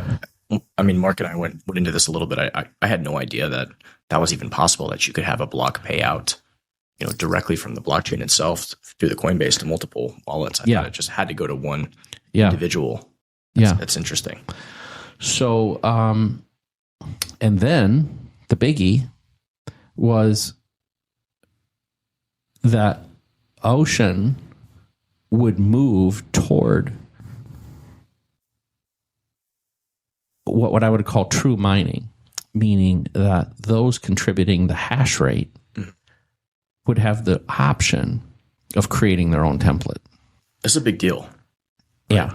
This is because one of the biggest concerns with a lot of these pools, and there's been a lot of rumors circulating that, one or two entities might control multiple pools. And, if you control over 50% of the voting, I mean, you could theoretically do some stuff, right? Yeah. Well, I mean, the most obvious thing is 51% attack, I think, is highly unlikely. But censorship. But censorship, definitely.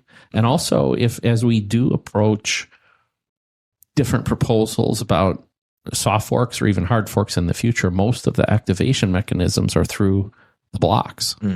And so, you're signaling in the blocks you create whether or not you're going to support a soft fork.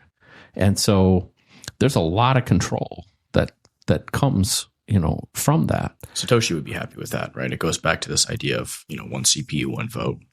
Allows each individual miner to have more of a say. Yeah. Well, as long as we have hundreds or thousands of people creating templates, if we have 6 companies controlling 90% of the templates, and 4 of them are from China and all appear to be just mimicking one pool, which is Anpool. We kind of started on that. We didn't talk about it before, but to Foundry's credit, being the biggest one, they're autonomous, and I applaud that. At least I've publicly told, or I've told some of the people there who I know, guys, I think you're too big, and you should split up into 2 at least, and stay smaller.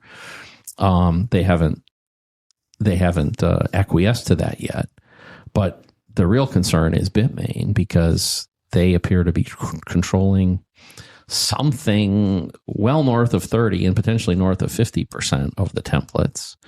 And the payouts, we talked about where the Coinbase money goes. The money from the Coinbase is going to a common custodian. So there's a lot of sort of aspects of this that tell me we need a decentralization boost. So you asked me about China. So my allegiance to Ocean started on that day, and I actually shook hands with Mark and Mechanic that day. We had about a 4-hour dinner, at which point I committed a certain percentage of Barefoot's hash rate to them, and I was their first customer, the first person they closed. One, because I really thought I could make more money, and that's true. That's proven true. But also, we need this as a network. And I hope others come up with their own twist and turn and do their own pools. But it's hard. As we talked about that, it's really hard. Not easy, yeah. It's really hard, and I wish Ocean got caught up early on when people realized that the block templates that were created by the first couple blocks, actually starting on the 3rd block, implemented what I simply call filters. Some people called it censorship, and it got, I think, very blown out of proportion. And with the misguided assumption that they would make less money mining with Ocean. And so our hash rate growth, I think, has been stunted. We're sitting a little over 2 exahashes right now, which is basically at our all-time high. It's slowly been creeping back up, and we're doing much better. But I think that at some point soon we'll announce this aspect of miners being able to create their own templates. And I think he talked about that. You guys already have, did he say 6 templates that exist or something like that? We have 4. 4, okay. Yeah, we have 4. So you can pick one that is highly restrictive from the perspective of if you're an ordinals or inscriptions fan, very little of that's going to ever get in there. That's one template, but it's the miner's choice. It's the default template filters some of it. There's another template, which is, I call it wide open, which says we use exactly the same parameters as Bitcoin Core and essentially the same rule set as all the other pools appear to use, which means any inscription or ordinal or script that has funny business, in my opinion, going on. But Ocean stands first and foremost behind the right of each miner to select its own template. And that's our First Amendment. And so it supersedes everything else built from that. So the fact that we offer templates that do filter, and that some of the individuals within the organization are part of a group that believes that the spam is bad, or they'll call things like inscriptions spam. Those are personal feelings about what is best for Bitcoin, but we stand first and foremost for the right of everybody to pick. So if you want to join Ocean and you want to create templates and you want to only do inscriptions, like you'll filter the other way and say, I'm only going to do things that support that. Hey, God bless you. You're welcome to do that. We won't stop you. I want to filter for max profit. And that's okay. That's fine. And which I think in general would be the default Bitcoin Core template. It has minimal filters. But I do want to point out that every single pool has a filtering criteria. So in other words, there's 200,000 transactions sitting in the mempool right now. Let's say a block just got mined and you're in control. You're a block template creator. Well, you have to have some criteria by which you're going to select 4,000 or so transactions out of the 200,000. Now, my guess would be that if you personally had a few transactions that you needed to get included, you'd put yours in, probably at no fee or 1 sat per VByte or some minimal thing, right? And if your company had some, you'd throw those in. And you may have some family and friends that say, hey, Maddie, I need one to get through. Can you help? Can you help a brother out here, right? You might get that sort of thing. Well, I don't believe you're censoring, right? Because you made those choices to include your own.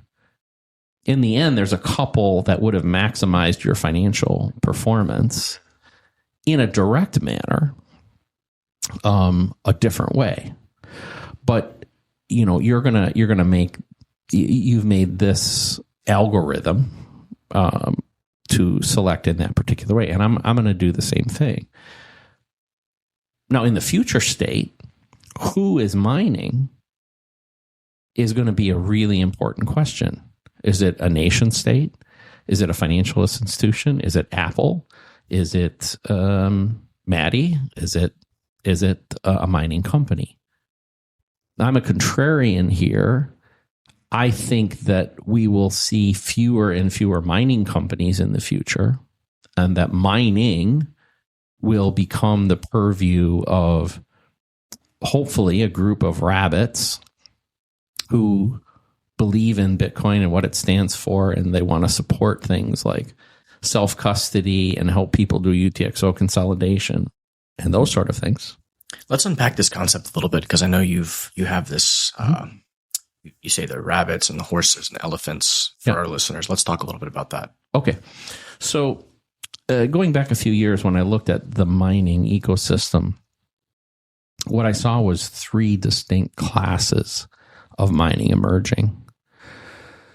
Talk about the rabbits. So we've talked about them. So the rabbits are the plebs. The rabbits are somebody that has a bid axe, an S9. They throw it in their garage. An accountant who's got room in a server closet for an S21. Those are the rabbits. Individually, they're not very important to the network. Collectively, they can be, just like an infestation of rabbits can eat a whole farmer's field. So they can be powerful. Yeah. If they work together and they work collectively, they can be powerful. They're very hard to hunt, though. You can hunt an individual rabbit and you'll probably catch them. You try to hunt all the rabbits. Impossible. And the more you hunt rabbits and they know that they're looking for you, the more they're going to hide. The more they're going to hide, right? So that's one end. The other end are the elephants. Now, the elephants are the really big boys. They're big and powerful. But they take a long time to grow. It's like an elephant, right? The gestation period of an elephant was like 3 years or something like that. It takes forever to give birth to an elephant. And they're very stationary. They're very easy to hunt. The marathons, the riots, that's what you're talking about. Yeah. And even if the elephants know there's somebody out hunting elephants, pretty hard to hide. Yeah. Right? So I hate saying it, but I think, over time, and I think in 1,000-year horizons, one of the things I like to do is I believe Bitcoin has a chance to be money for the next 1,000 years. As long as we don't F it up, it will be. So But elephants, if we have nothing but elephants, at some point, the equivalent of Elizabeth Warren is going to be the head of state. Might not be Elizabeth Warren, but somebody like her will be the head of state. And they will go hunting elephants first and foremost. So elephants that can't move, that are highly exposed, that are very visible, they're going to be subject to those attacks. We don't even have to look further than the current administration in office. I mean, the Biden administration proposed a 30% tax on miners. I mean, that would literally put half of the publicly traded companies, probably all of them, mostly all of them, out of business. I mean, they would literally overnight make America no longer competitive to do Bitcoin mining, essentially. Kind of wild. Absolutely. Things can happen. Like we talked about, change in some aspects can come very, very rapidly. And I mean, I can't think of an industry that could just all of a sudden absorb a 30% tax on their business activity. I mean, can you? I mean, I'm thinking maybe like big tech, but other than that, where there's like super high profit margins on like SaaS businesses maybe, but like any other like commodity producer or, brick and mortar operation, manufacturing, I mean, that literally just wipes you off the map. Yeah. And, I'm not telling anybody who to vote for, but it's fairly apparent that it's very Harris and her crew, which, she's aligned with Elizabeth Warren, Bernie Sanders, AOC, like those sort of things. They're not the friends of our community. There's no doubt about it. So from Choke Point 2.0 to the SEC attacks to, all this crazy stuff we're seeing. I mean, at this election cycle, I mean, these people need to be sent packing, and they need to re-examine their positions on technology and innovation and, pushing. I mean, just think about all of the software developers that are fleeing. Not just talking about just Bitcoin, but, the Web3 space in general, right? The trillions of tax revenue over the next couple decades that the U.S. is potentially losing out on, the job creation opportunities. I mean, this is like, imagine if we would have done this during the early internet days, if we would have forced all of these internet entrepreneurs and companies out of the U.S. Sure, there was scams. Sure, companies failed, but, that's why we have a free market, right? Absolutely. And I think maybe talk about this in a minute, but we'll kind of wrap block space into some of the nation state stuff and all that in a minute. But that threat is real. So that's the elephants, though. It's the really big boys with the big sites. In the middle are horses. Horses would be small to medium sized commercial class miners. I think you and I both fit into that class. It could be a site of a few hundred kilowatts to a few megawatts, maybe even into the high single digits or low double digit sites. Most of the time in that class these days, those are built in a modular fashion. You see a lot of container-based stuff. You also see a lot of what I call wild horses, meaning that you can apply to any of these site sizes, either the term wild or captive. And the word wild largely means that you are in an unpermissioned environment, that you do not have to have somebody else's permission to get your energy or to operate. And you've repeatedly said that this is very important. Yes. Right? I mean, this is like this idea of wild mining is very important because we were kind of on it right here, right? So if a 30% tax on energy consumption is imposed on miners in the U.S., well, if you happen to be producing your own energy, like for instance, we own a hydroelectric site, if you're on a stranded gas site, if you're coming off of wind power and you're behind the meter, you have a chance of surviving that. And at a minimum, it's not going to be some external force that just cuts the power to your site because you're not complying. And I think the other thing is captive permission also applies to other things. For instance, we talked about pools before. Well, clearly the big pools are supported by the big miners. Foundry and Ampool have some very large customers, name guys that you would recognize. Well, there's several reasons why those companies direct their hash rate at those pools. And they're not all financial, by the way. They have to do with regulatory compliance, plausible deniability. Like they I don't want to call out specific names, but let's just say a lot of them don't want to create templates. They don't want to make the decision about financial transactions. They just want to get paid for hash rate. Yeah. Period. And they view the legal risk of, let's say, being a template creator as being something they don't want to take on. Their legal department doesn't want to worry about OFAC compliance. And if somebody comes in and says, well, you're not OFAC compliant, and you can say, well, I'm just using the Foundry pool and they're OFAC compliant, so I'm clean, versus, let's do an audit of all the blocks that you produced or tried to produce and see what sort of transactions were in there. So it's my belief that mathematically we need 30% of the network hash power to be horses and rabbits to stay in somewhat of a safe zone, so that the integrity of what I think most people consider to be Bitcoin, this thing that is censorship resistant, that is allows self-custody, that has this immutability, that has these sort of key tenets, we need about 30%. And about 30% of it should be wild too. So you could have some wild elephants, some small elephants may become wild too, but we need both of those things on a global basis, I think, to maintain ourselves in a safe zone.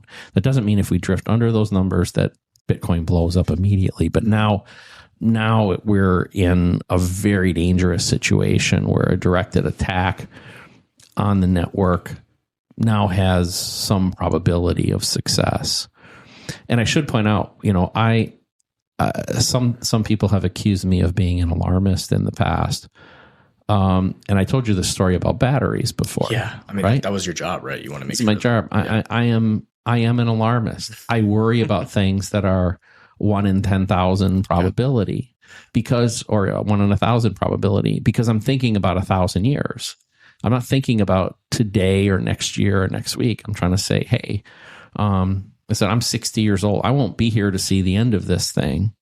What I hope to be able to do is contribute in some way to create the anti-fragility and the security of this thing, and promote this to the generations that will follow, so that they don't forget, right? Because I think we talked a little about history, something like history has a tendency to repeat itself, right? Well, if you don't teach people history, if the legitimacy of the threat can't be tasted and touched and felt by these subsequent generations, they're going to fall into the trap.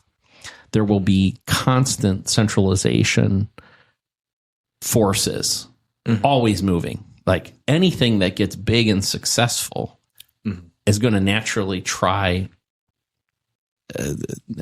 There's an inherent gravitational force towards centralization. Yeah. Right. I do like the sort of the game theoretical incentive that if these elephants are attacked by governments or whatever it may be, it kind of signals to the market, to the horses and to the rabbits, that there's more profit opportunity. So we kind of watch this played out with China, right? When China banned mining, and then all this hash power went to freer areas, and the U.S. benefited geopolitically from that. And I think I from what I've been looking at, now even today, there's more mining going on in China than there was before the ban. The hash rate just keeps climbing, right? So that is a testament to the network itself and to the resiliency, even in the face of government oppression or banning or all these things that they try to do, that the network is still repairing and successful and succeeding despite these giant attacks. That's correct. Yeah. And then the other idea that you touched on, right? This is a protocol, a system, a money, for thousands of years, right? We're designing this for the future of humanity.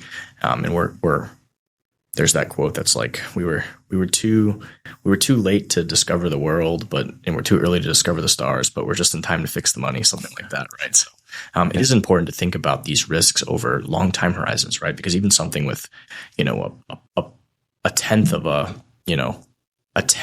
1% risk, right, over 1,000 years, statistically is going to happen one of those years, right? So that is an important, concept to think about there. Yes. That's the basis of what I think about a lot. And I think, like I said, I think people call me an alarmist. They may be accurate. I guess call me what you want, but like I said, my feeling is that if we don't stay vigilant about it, I think anybody that has a background in security, whether that's physical security or cybersecurity or whatever, the experts in those fields will say the most dangerous thing is somebody thinking that they're safe. The moment you think you're safe, you are now at the greatest point of exposure. So it's okay to probably be an alarmist or a little paranoid or a little over the top on this, because what we're fighting for, or what we believe in, at least for me, is we are trying to fix the money. We are trying to fix the biggest problem in the world. And there are a whole bunch of forces that don't want us to fix it. So I think we have to stay vigilant in it.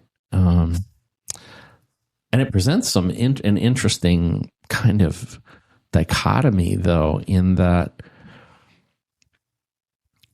nation state adoption and adoption. I was just going to ask you about this. Okay. Yeah, well, why don't you go ahead? Well, no, just like the potential for geopolitical tensions when it comes to, control the Bitcoin block space. How do you see this playing out on the global stage? So that was going to be my question. We just segued right into it. Yeah. So first, there's this premise: Bitcoin is for everybody. So I think I have to believe that, right? I think it would be hypocritical and probably immoral to say that it's not for everybody. Well, that includes governments and organizations I don't like, right? And we're now reaching the point where some of those organizations are starting to adopt Bitcoin, or at least warm to it. And in a 1,000-year window, as we talked about, I guess it's inevitable, right? Either Bitcoin is successful and it provides the base layer of money and the base transaction finality for all the entire monetary system, or it doesn't. It's either everything or nothing in a lot of ways, Right. And so we can't get there without the world's biggest financial institutions and the world's nation states being part of this thing. Like it's inevitable. So it creates this kind of weird feeling in this pit of my stomach as I think about it and I socialize this, because what I see is a country like Norway, which we discussed before, talking about potentially banning mining. And go, well, that they don't understand that is potentially an existential decision for their nation. That the access to the world's global financial network, which is largely controlled by the West today, although that grip has loosened dramatically. The Biden move toward Russia and the Ukraine war, where he froze their assets and locked them out of the global financial system, will, I believe, go down as one of the greatest geopolitical blunders in the history of mankind. You really only have that bullet in the chamber once, and then once that bullet's been played, once that card has been played, I mean, it's like you can't really play it again, because they're going to transition away from that system. Yeah, and it's inevitable. I mean, look what's happening with the BRICS nations. I mean, nobody wants to be under the thumb of another country that right. Whether you agree with their positions or not, I mean, none of that really matters at the end of the day, right? There's two sides, and they may disagree in the future. They don't want you to control their access to the financial system, their access to money, Right, and that's why, to a certain degree, I'm surprised that a country like Norway would react the way that it did, because the signal sent to the world, even to the greatest allies of the United States, is that the U.S. has a weapon, and it can use it at will to lock people out of the global financial system. They can freeze their assets. It's a property rights thing when you get down to it, right? That the U.S. is saying, we have your property rights are meaningless.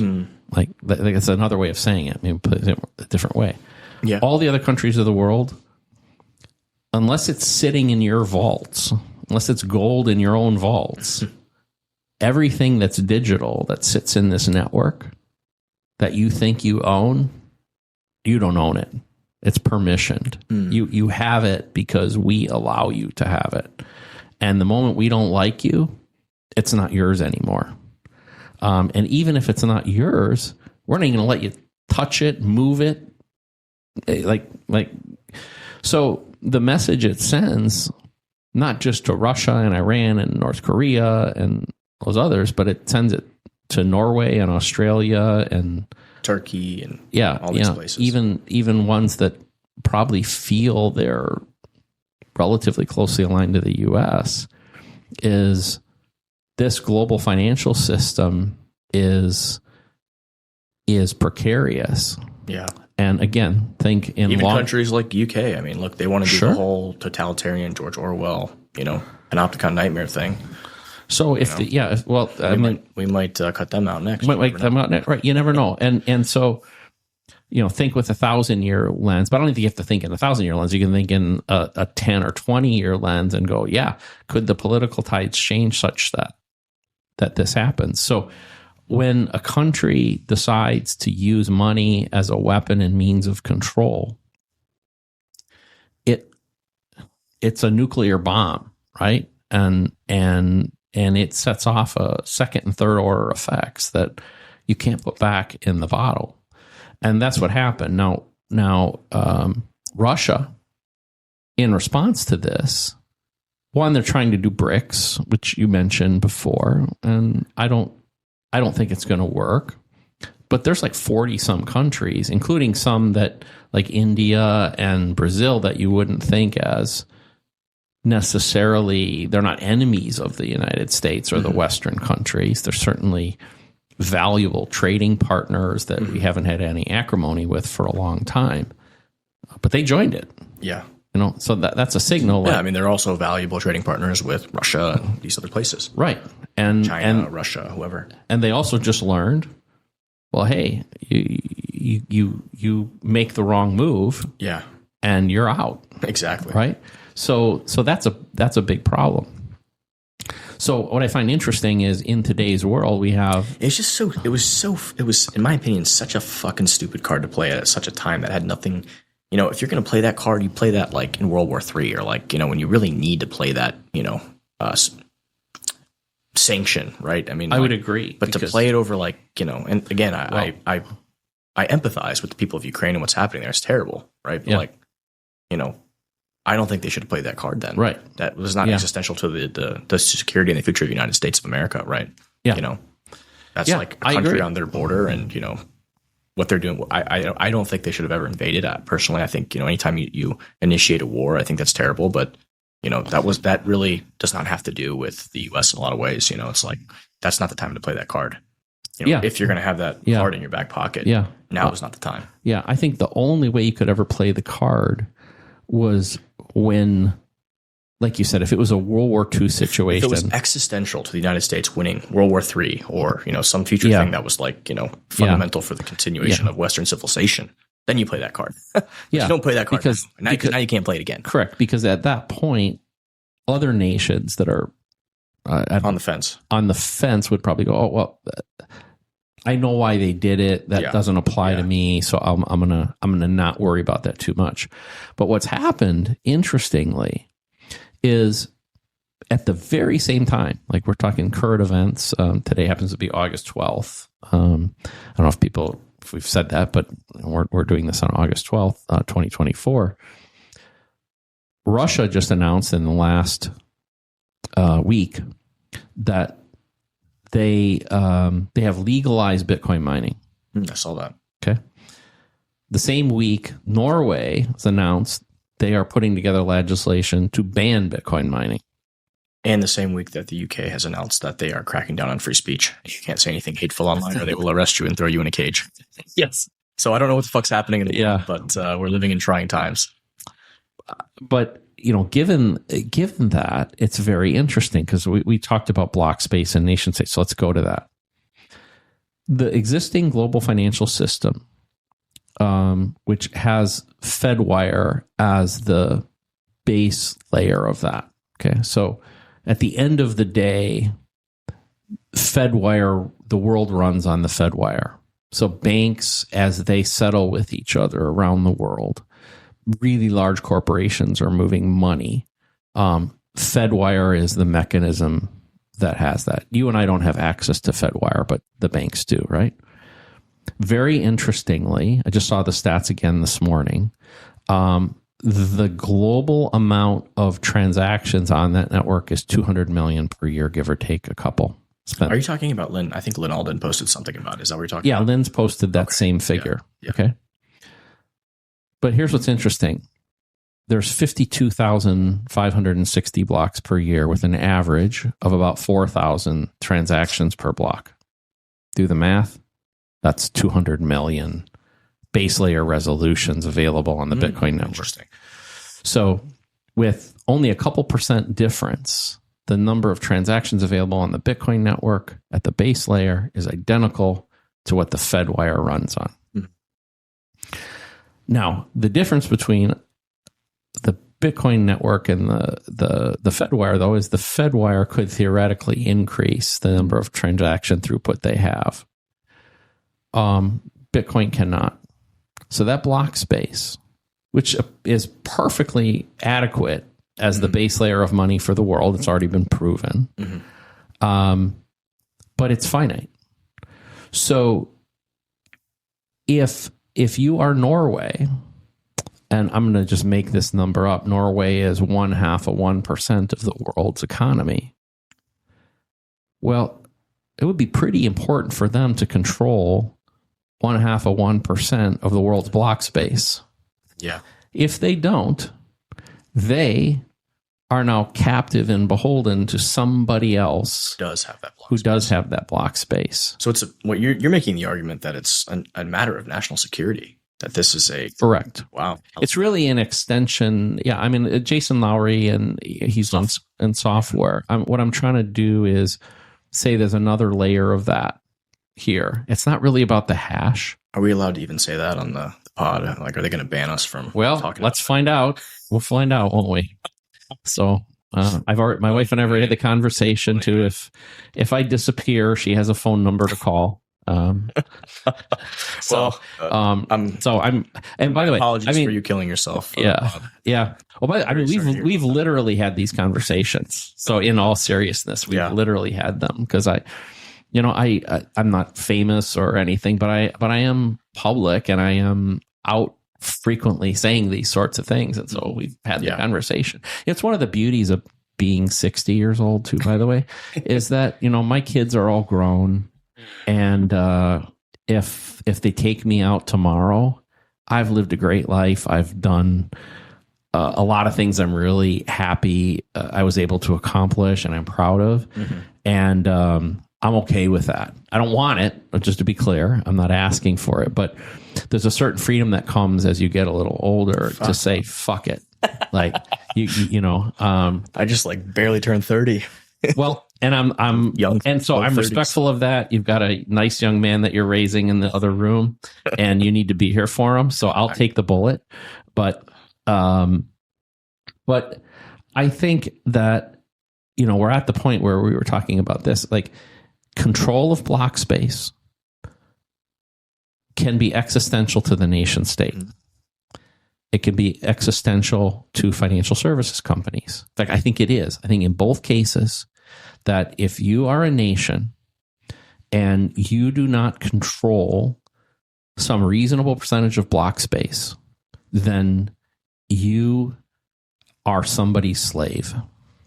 I don't care what, I'm going to put it really directly. You are not a sovereign nation They're in the future state of the world. If you do not control block space, you are not a sovereign nation. And it doesn't have to be a massive amount.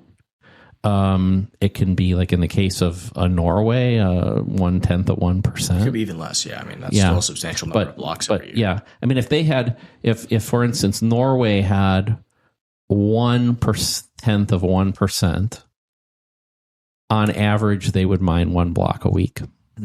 Okay. So you can, between direct control of that and probably alliances with other countries. Of course. Yeah, you're good. You're probably okay. This is fascinating. I mean, this is just like, strategically, nationally important, things that a government can do to, if there's ever a war, you want to be able to have some level of production of guns and ammunition and food, right? So Correct. There is some, I really do think government does play a role in having some subsidy for matters of national security, right? Yep. But not like just overall the market in general. I was talking to another person who's heavily involved in human rights. His name's Jorge Gerasate, and he is heavily involved in what's going on in Venezuela, and he has the up-to-date information. I know Jorge. Oh, you know Jorge. Okay, cool. Mm-hmm. You know what? Jorge and Ludmila, they're going to be here coming back in a couple of days. I mean, we're going to do like a roundtable, so we'd love to have you back again. Oh, okay. Talk about everything that's happening. Well, we've already worked together, and I've written papers for them. And I got some the Czech Republic. I got some more questions a little bit later. I saw your post when you got to Nashville. What the hell happened? And what did you think of Nashville this year? Yeah, welcome to Nashville. Well, I had flown into Nashville. This was right on the heels of Delta Airlines having a big fiasco with all the computers shutting down and all that. So anyway, it took me a little longer than normal to get to Nashville. So when I got there, it was late afternoon. I thought, well, I'm going to go for a run, get some sunshine, and burn off a little aggravation. So as I was running down in downtown Nashville, I got along Broadway, which for those of you who aren't familiar with it, is kind of a strip of bars and nightclubs and restaurants. It's kind of a party zone in Nashville. And I got to the edge of it. And as I ran by one building on a little side street, there was a guy leaning against the building, and he was drinking a beer. And for whatever reason, he took the beer bottle and he threw it at me. This is like maybe 10 feet away. And he hit me in the leg, not in the head. And I stopped and looked at the guy, it gave him the what the fuck, and of course the testosterone is raging. And, and so my first reaction is I'm going to go beat the shit out of this fucker. Right. So, and then I realized, just kind of a look around, there was other shady looking characters in the area. He didn't look mentally stable. Yeah. And thought, well, let's say this is just like I took one step toward him and then better judgment, I turned around and I ran away. But yeah, honestly, pretty disappointed in Nashville. And I noticed the conference isn't even returning to Nashville, so I don't know what happened. I know there were a few other incidents. Rumor is you guys may have had a run-in or two yourself, but yeah, we had an Airbnb, and the Airbnb host didn't. I guess they use this app called Latch to let you in with like a Bluetooth on your phone, and that you have to like permission your email. And like there was 3 or 4 of my team that I had at a reservation, and we all provided our email, but the host didn't, provide the Latch access. So we show up late at night, and we're outside, and it's a little sketchy outside, and we can't reach this guy. So we're sitting outside for like 5 hours, like 5 hours. We couldn't get into the room. Somebody finally there was like the homeless population was coming up, like harassing us, and then finally somebody let us into the building itself, but we were just like in the lobby for hours. We couldn't. So we actually went and like the building had like a gym, so the security guard let us into the gym. So we just got to work out at like 1:00 in the morning. Just finally, contacted Airbnb, escalated through 15 levels of support to get somebody who could actually contact the host directly via his phone number, just blow him up in the middle of the night. Yeah. Wow. So that's what happened. But there was great aspects of the conference in Nashville, I thought, but again, I'm partial towards Miami, but it was just a different experience. Las Vegas next year is going to be a lot of fun, I'm sure. But yeah, I've spent a lot of time in Vegas, both personally and at different conferences. Mm-hmm. In fact, an interesting story. relate it back to Bitcoin a little bit. I talked earlier about me being in the personal computer industry. Well, there was a show in Vegas called Comdex. It ran from 1978 or 1979 till about 2005. And it was focused on the personal computer industry. I think I went, the first time I went was about 1987. And at the time I went in 1987 or so, it was roughly the same size as the Bitcoin conference. Really? About 20, 25,000 people. Wow. By 1998, the conference was 225,000 people. I can't even fathom. I mean, like, for one conference. Going to like these different conferences and watching it grow over time is like, yeah, I can't even fathom what it's become. Like, you know. And so first, it was very interesting. We talked earlier about where the personal computer was with around 1995 and the introduction of Windows 95 being an inflection point. Well, by 98, absolute fever pitch, right? Like I said, 225,000 people show up. The event was so big that it took like every show. It took the Las Vegas Convention Center, plus like the Sands Ballroom, the MGM Ballroom, the like every major hotel. It took all of those exhibit spaces, and you couldn't get a hotel, you couldn't get a cab. I remember having to walk 2-3 miles, across Vegas just because there were no cabs. Like just this massive thing. But what's interesting is by 2005, the show had gone bankrupt. Nobody went anymore. How? So I hadn't thought a lot about it until recently, because somebody had asked me a kind of a similar adoption question. And I realized what had happened was that in the space between 1998 and 2005, the personal computer went from being one of the most exciting areas of innovation that everybody wanted to be there. This happened in November every year. Like, you got to be there. You got to see the latest personal computers and technology from company A, B, C, D, to being a yawner. And what had happened was, it wasn't that the personal computer was any less successful then. They were sold everywhere, but the innovation had slowed down and the adoption had peaked. It was still growing, right? But like almost everybody had one. Mm-hmm. And so I think someday that will happen with Bitcoin. And one of the things I've said is like, we should enjoy these time periods right now. Because I think there is something special about getting together, the community. I found Miami, the last couple of Miami conferences, much better than the Nashville one. But that's more about the event location, the people. That's my personal preference too. Yeah. I thought there were some amazing things that happened at this conference, but yeah, but it's really about the people. Mm-hmm. And I think there's all of us in the Bitcoin world, we happen to live near each other. We get to see each other every once in a while. We have a little community here in South Florida, and I think others, but they're not big communities, right? And we're probably all like, I belong to a golf club. I am the oddball of my golf club. There's probably 40 guys that over the course of a year I'll play golf with. I'm the only Bitcoiner there. They call me Bitcoin Bob. They don't want to hear me talk about Bitcoin anymore, right? So whether it's getting together with some of you guys at some of the events we do in South Florida, I get a little taste of that. Obviously, I live and breathe it, but most people don't have that. That's my point, is that most people live in a very isolated world, and these events are a chance for them to kind of commune with like-minded people, and they're interested in the same things and the same moral values, and then, but at the point that Bitcoin becomes ubiquitous and you have lots of family and friends and everything you do on a daily basis is Bitcoin centric, you probably won't want to go to the Bitcoin conference anymore, because you get that sense of community and spirit, and maybe the innovation slows down a little bit and we're a little more commoditized and all that. So enjoy the next 5-7 years, because they're probably the heyday where we're big enough and exciting enough that big politicians and celebrities and people like that want to come to our conferences, and we're still excited about what might happen or be announced at this conference. But that'll run its course, and then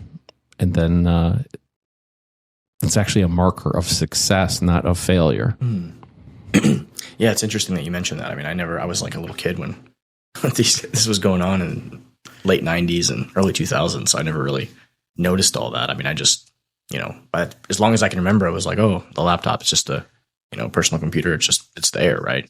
I think the most. Yeah, you would have been probably in that era where it was kind of already. Yeah. There. So I never witnessed that, adoption curve and that cycle, I think the most excited I've ever been over a personal computer was the latest one I got. It's like this ZenBook, and it's got this like, second screen that's like a little rectangle on the bottom, and you lift it up. It's like a little touch screen, and it's not like two full screens. It's like one full screen and like 1/3 of a screen. Right. But I think that, but what we've seen it, like if you look at cell phones, that I think that people could relate to. If you look at the excitement, probably for people generally of your generation, or maybe one older or one younger, you might remember the release of the iPhone 4 or the iPhone 5, the iPhone 6. Like, those are big frickin' events. They're very exciting. People would scramble to get them. And now, outside of a niche group of people, nobody cares, right? It's the same thing repackaged with like, like, oh, we do now there's, I don't know. I can't tell the difference between like the iPhone 8 and the iPhone 13, X, 14, whatever it is right now. Correct. It's like it just gets hard. And I'm sure there's, I can tell you, as a guy who used to lead these teams, there are engineers working their ass off to bring you the iPhone 17 or whatever the next one is, and they're burning midnight oil to get a few megapixel more camera in, or a little more RAM, or a little extra battery life. But it's unlikely at this point that any of those efforts will really stir the market, because it's not until something transformative happens that that leap forward. I think they should buy Ledger and integrate that. Well, that's not a stupid idea, honestly. I think they should. I mean, that's not a stupid idea. Now, that it probably wouldn't be Apple's style to buy somebody, but and I think that have the part of the phone be like a secure element that, like, just like using Ledger's tech. Yeah. We just lost audio. Did we? Maybe it's your headphones. Did you? I don't hear. I can hear you just fine when you're near the microphone. I don't hear anything in my headphones. But it might be, maybe you stepped on something.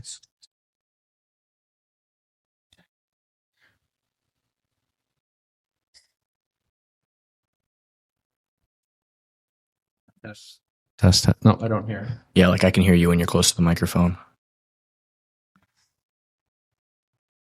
Maybe you stepped on something over there, Paul? No. Penny, bad girl. Must be kidding me. Is she really? Yeah. Shit. Wow. That's low voltage. She has no brain. I can still. She has no brain cells to lose anyway. We have another microphone and probably another cord, so don't worry. Let me discipline her real quick. Was it my mic or my headphone that got? You're a bad girl, Penny. Bad Okay, girl. yeah. Don't you butt that headphone. You bad girl. Bad girl. Bad girl. That was bad. You go away. You don't come in here now. You stay out there. You lost your privilege. You lost your privilege. That's not a bad girl. Yeah, you bad girl. Shoot through the damn wire. That's something new. Yeah, I've never. Get out. Hey, get out of here. You're bad. Oh my goodness. I can't believe she did that. What the? I mean, I can do it without the headphone if you need to. No. We've got extra. How many of those do we have, Paul? another one. This is for the third. Actually, M3 can fix that. That's an easy splice. That'll be real easy to just splice and fix. Yes, you are. That's a super easy fix. I'll send him up.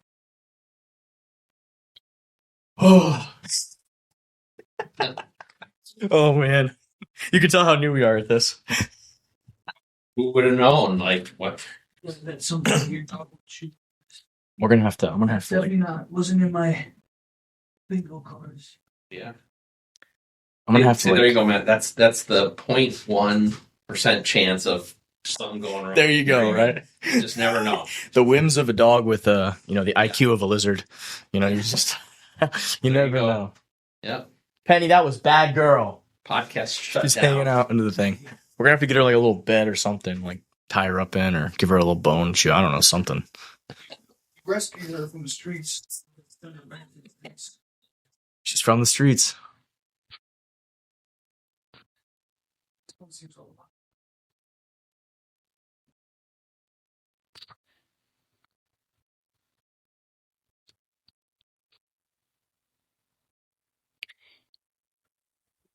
I cannot believe that happened. That's too funny. It's like I lost audio. You take a picture of Penny with the cord, put it on the podcast. Okay, so for now, can you hear again? That's yep. We're back. We're back. That's too funny.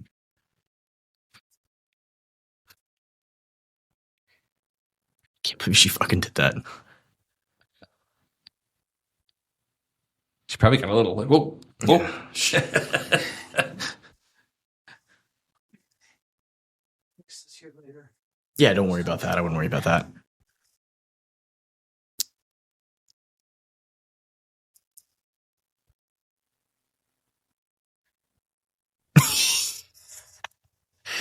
Penny, I don't want to hear anything. Go bring her to M3 and tell her that she chewed through the cord and that he's going to need to splice it.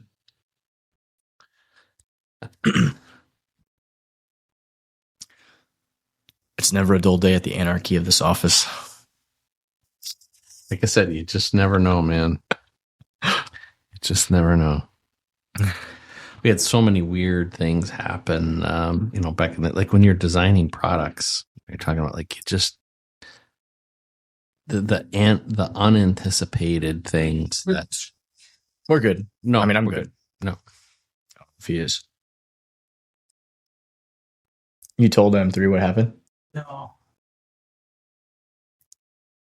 Oh, okay.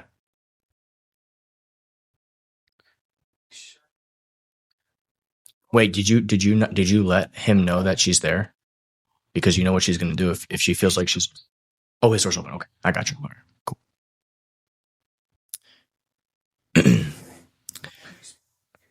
test. Test. Yeah, I can hear him perfectly. Welcome back. We had a little technical difficulty. My little dog chewed through the microphone wire. Or headphone wire. Yeah, amazing. Didn't see that coming. It's always those black swan events, right? You never know. Yep. Well, you had a backup, so we're good to go. All right.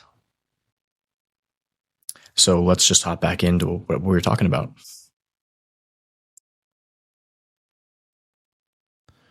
Help me remember where we were. Oh man, we were. That's a good question. Where were we? I'm editing here. I think we were talking about like phones. We were talking about phones and Apple development. Yeah. Yeah. It's okay. I think it's okay. So we were talking about, how everyone's. I brought up Ledger, how Apple should acquire Ledger. Yeah. I think that's maybe that's a good place to pick back up.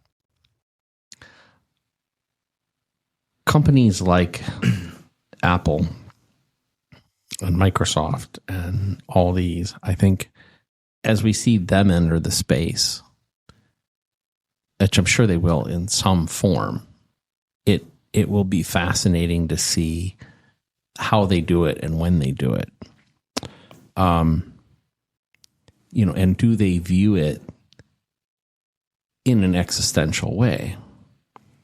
We talked about like rapid change. So, companies like IBM, I gave that example earlier, went from inventing the PC and spending 5, 6, 7 years with number one worldwide market share, printing money, just making gobs of money, to being out of business in 10 years.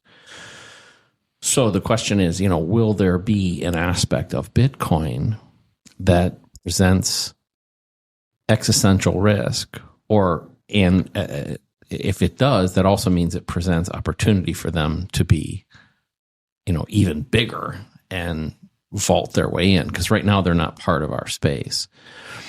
And every day that goes by that they're not in, they give, whether it's a wallet provider, a custodian solution, a Nostr type thing, we don't know, all these things that are either directly or ancillary to, our community. The Bitcoin ecosystem, yeah. To the Bitcoin ecosystem. Every day that they're not participating, it makes it a little more likely that a new giant emerges than an existing giant comes in and squishes. Let's talk about that a little bit further, because let's segue that into like Intel. They were producing. We talked a little bit on the last segment about these companies creating their own ASIC chips, their own chips to perform SHA-256 and hash essentially. I was really excited to see that Intel was entering that game. They were getting involved, and I was then disappointed after that to hear that they were very short-sighted with their vision, and they just stepped away from that completely. Do you have any thoughts on that? Can you provide any light to that? Do you know more about that as someone who's working on developing your own chip yourself? Well, at the time, I can say that we were in active discussions with Intel, that we had intentions of using their chip and developing our own hardware. By that I mean systems. They made it to production, which this is what's amazing. They made it to production, and there were a couple other companies that had built systems. We actually have a couple in our labs. I know Hive was big on that in Norway, and they bought a bunch of them, or designed a system to go around the chip, and they had their own derivative of that. We had one from a company called Epic, which some people may know of. They do a control board and some other things, and they are now, it's public, they are now building systems based around the block chip, Jack Dorsey's company. The thing that happens with a company like Intel, though, I worked with them for a long time, including everybody from those early personal computer days of guys like Andy Grove, who was one of the founders. Gateway was one of the largest customers of Intel. So we had an Intel quarterly business review where our executive team would fly to their facility, and we would sit down and review the business and set the plan for the next quarter. They were a very difficult organization to work with because they were in close to a monopoly situation, and they wielded that, by the way, with an iron fist. So, we had very little leverage. We could threaten using AMD, but they would often, if we did use AMD or threatened AMD, they would come down hard on terms of how many chips we could get and what the price we paid for the chips were, and like those sort of things. That said, they have a massive amount of overhead. I think they like a lot of the things we were just talking about, they've found it difficult to differentiate.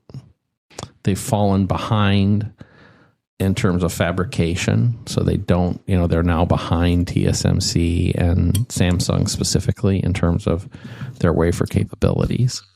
So they're still a powerhouse, and they've run into financial problems. the executive team at Intel doesn't understand Bitcoin. It's crazy to say that because, like, how can you go into that market, like, and start designing chip fabs to support this network and, like, not understand the value proposition of Bitcoin? Like, well, because they view it more through the optics of how many systems are being built.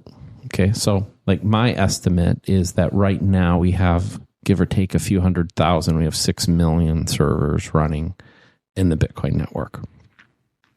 Annual sales, probably between 1.8 and 2.2 million of new servers being deployed. Okay.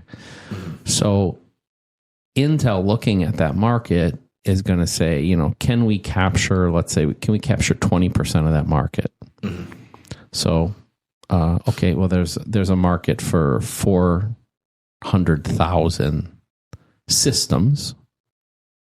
There's X number of chips per system. I don't know what it would be in their case. Maybe 80 to 100 chips per system. So there's like, what would that be? 400,000 times 100 would give you 40 million. So that's their market, and that's a lot, but there's also a lot of risk because they have to keep up on the technology vault. They have to come out with new versions of that chip, not just the first time, but they've got every 6 months they have to keep up. Got to compete with Bitmain and what's mine. Yeah. And no doubt. We talked a little about the economics of mining before, that, when you have to go back in and you have to redesign and relay out, and you have to do it for, let's say they were doing it on 7 nanometer, and they got to get it on 5 nanometer, then they got it on 3 nanometer, and they're pumping 20, 30 million in every time to do the new chip layout, tape out, do all that stuff. And as a company that was struggling, I think they didn't have the conviction, and it was an easy chop. My guess is they think they can get back in at a later date. How was the first design? How did it stack up competitively to Bitmain? And I never had my hands on any of those chips. It was good, but 6 months too late. They were about 6 months behind the technology curve. So they were like half a generation behind. So when you looked at the chip efficiency, it wasn't quite there. It wasn't quite there. It wasn't bad.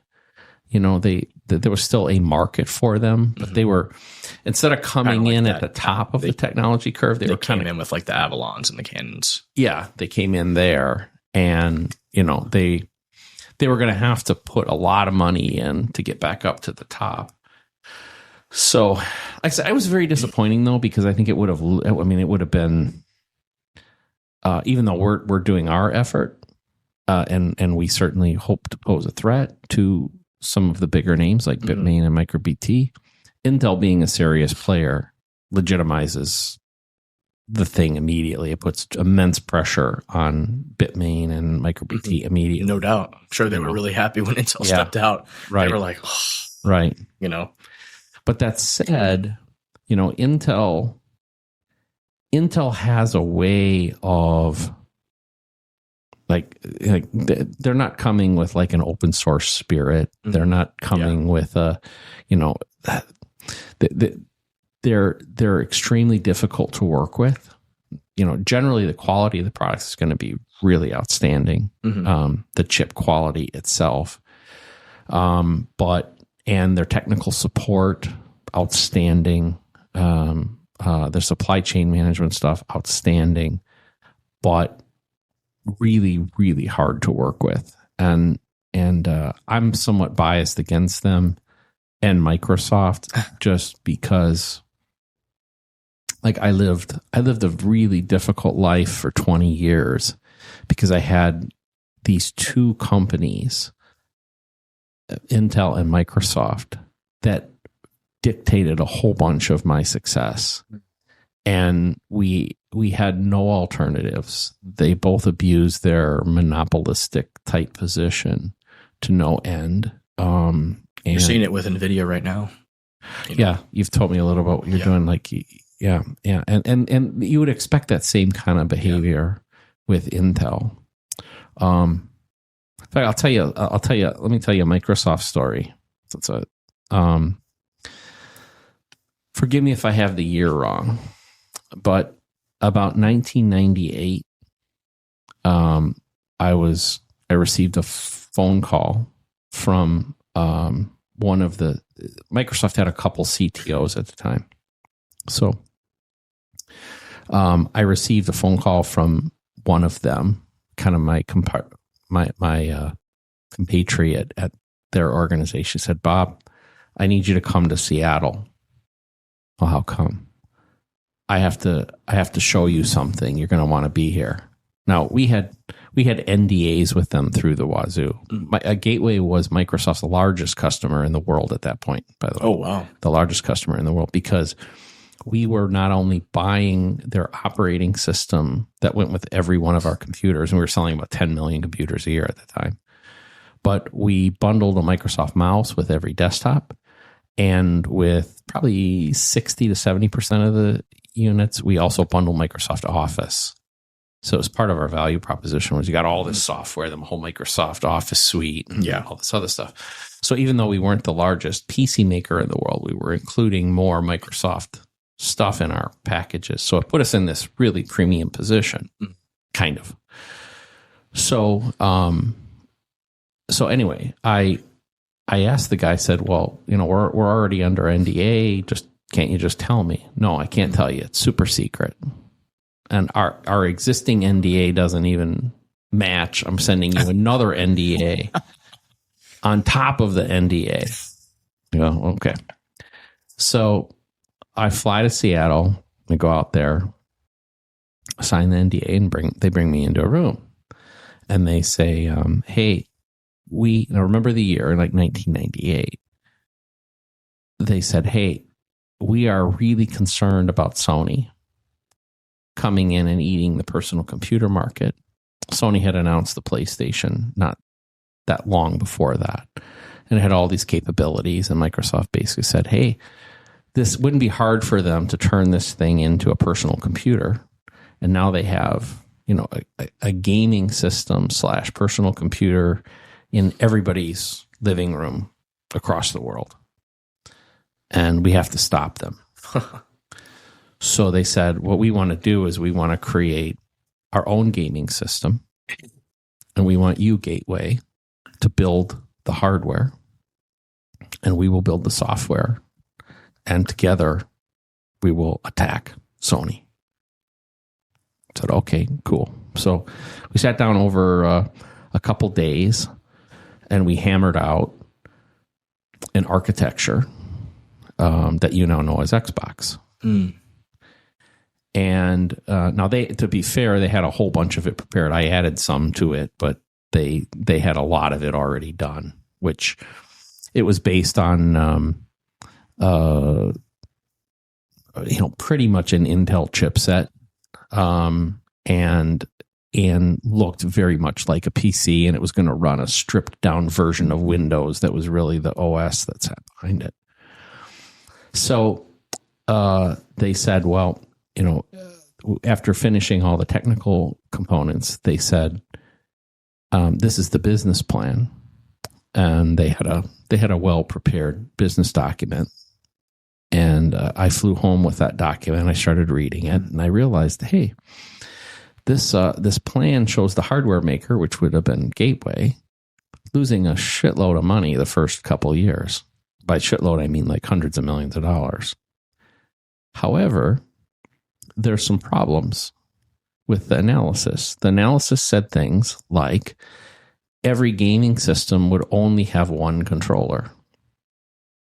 That I think the number was something like 10% of the systems would have a network connection, that it would, it wouldn't be, there would be basically very little online gaming. And the average person would buy a certain number of software or games. It was a very small number. So I looked at it and said, these numbers are way wrong. People are going to have a shitload of controllers. They're going to have multiple controllers. And I remember gaming was at the time that, the vision was, well, they might have one controller for certain types of games and another controller for other types of games. And like, you remember, like they'd have joysticks. The joysticks. And they're like, hey, we're going to sell a shitload of these accessories. And if I change these numbers a little bit, we lose a tiny bit of money the first year. By the second year, we're making a bunch of money. Mm-hmm. So I had gone back to the rest of the executive team at Gateway and disclosed to them what was going on, specifically Ted Waite, who was the CEO. And I said, this looks really good. I think we should do it. And he was in agreement, said we should do it. So I called him up and I said, hey, we're in. And there was like silence on the end of the phone. You'd expect, like somebody just asked you to prom, right? Mm-hmm. And you said yes. And then you get like silence on the end of the phone. Like, this is weird. Aren't you excited? You asked me to do this with you, and no, mm-hmm. I said yes. And they said, well, we don't think that's a very good decision. You should really think about this. We think it'd be in your best interest to not do this. Like, what? Wait, why are you saying this to me? You asked me to come out. I spent all this time with you. I analyzed it. I said, well, you're going to lose a bunch of money, and you're our biggest customer. If you do this and you go belly up, it doesn't do us any good, and you're out of business. Why would they pitch you this in the first place? I mean, this makes no sense. Yeah, well, I'll wrap this around for you. Okay, all right.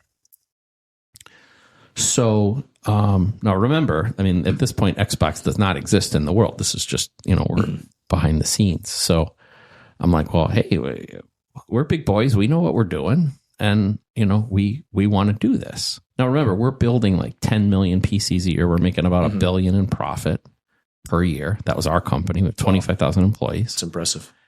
And we think we can handle it, right? So they end up denying us, saying, no, we're going to go alone. We're going to go alone for your own good. Like, we're going to go alone and fight the big bad Sony. Right? Well, a little time passes and I'm at a conference, and I end up talking to a guy from HP who's in a similar position to me. And usually those kind of conversations were very cloaked. Like that was a world where sharing wasn't something that was done a lot. But somehow we got on the conversation, and I got a clue that this guy might have known about the project, the Xbox project. They leveraged all you guys for ideas, didn't they? Well, even worse. Even worse. They did. So they had made the same fucking pitch to this guy. He had said no, though. Oh, really? They all said no. I was the only one that said yes. This is what they wanted. They wanted permission from the entire customer base to enter the hardware business, which they had, other than the Microsoft mouse. Microsoft made no hardware. It was the only piece of hardware they made was the mouse. And they had to be very careful because of antitrust and other stuff. So what they were doing was they were inviting all of the big customers in, giving them the option to participate in Xbox, expecting them all to say no, thereby giving them permission. That's unbelievable. To fight any antitrust. Yeah. And not piss off any of their customers. Yeah. So we ruined the party by saying yes. And, so anyway, that's a little story that people like, what really is happening in back rooms of big companies and the way that these kind of companies like Intel and Microsoft will wield this power and skirt the system. And so, it's very disillusioning. We're seeing a lot of it with Google now. I mean, they just recently lost a lawsuit, or we'll see what happens there. But yeah, they're got a lot of monopoly behavior and stuff going on. Search to advertising to all the, videos, all these different things. YouTube Yeah. And they should be like probably 3 or 4 different companies. Yeah. And, they don't, I think there are some of the people just they don't view the world the same way. So what's ethical and moral is very different from, I think, what maybe the general public looks at. For them, ethical and moral often just means not illegal. And even not illegal means not illegal enough that we'll get caught or prosecuted. Like even if they, with a company like Google, when you have in your mission statement, don't do evil, and then you take that out, I mean, that's not really a good thing. There's really no reason to ever take don't be evil out of your mission statement, right? Like, why would you ever remove that? Right. And indeed, if you do go down the rabbit hole and look at some of the stuff they're doing now, it's honestly very evil with how they're, manipulating people, using people's private data that they've accumulated to, push votes, to tell a certain group of people to go register to vote, show political propaganda to this group of people because you have all their search history from since they've been 10 years old, and they've got their Gmail account, and you have all their data. You've read all their emails. You've plugged it into an algorithm, and you know what issue to show them to swing their vote in an election. I mean, this is actually happening. I'm hoping to have Dr. Robert Epstein and the Tech Watch Foundation on this pod eventually to talk about like some of this stuff, but it's kind of wild. It's very Orwellian and and when the people perpetuating it don't even view it as bad. In fact, they justify it. They often justify the ends justify the means. Orange man's bad or whatever it is. Whatever it is. Yeah. He's Adolf Hitler. I mean, that could come from the right too, but of course. It's but this position of power, the power right now resides with this big tech. It's like in San Francisco and this little woke stuff. Of course. I think it definitely comes more from that side. And, and we see it in Bitcoin, by the way, too. I mean, talk a little about Bitcoin. We have a statement within Barefoot, for instance, which is our mission is Bitcoin centric. And we say we operate within the ethos of Bitcoin. So every action we take, if it does harm to Bitcoin, then we won't do it. Like, even if it means short term better for us, but it's harmful to Bitcoin, we won't do it. Ocean, which I'm on the board of, we have in the bylaws of the company actually a do no harm to Bitcoin. Literally in the operating agreement of the company is do no harm. I like that. It's there's a lot of people who virtue signal. There's a lot of people that justify, as you've said. I think that I've seen a lot of it come from a lot of the inscription NFT stuff relative to Bitcoin, and the way that the base layer gets used and manipulated to do that. And it's a lot of it, I think, comes from, there's two types of people, I believe. There's three. There's one group that believes the end justifies the means. They understand that what they're doing is harmful to Bitcoin in the short term, which I don't want to go down too deep the path, but basically, it's causing bloat of the UTXO set, and it's causing nodes to swell. Like the size of a node, the ability to sync a node is swelling, and it's putting stuff on chain that has to live there forever, and force every new node for the next 1,000 years to deal with these things, right?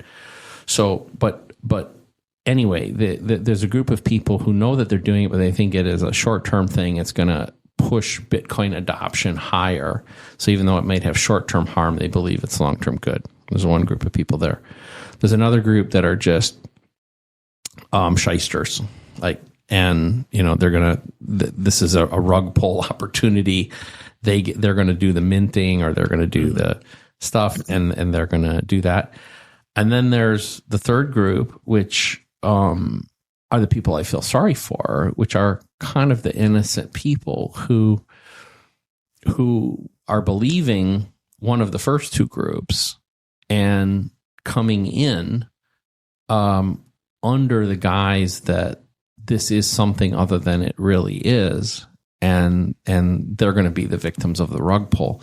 And that's what I feel bad about, because I think for some of these people, they may be coming from the altcoin world, or they may come from some other group, and this is their first real exposure to the Bitcoin community.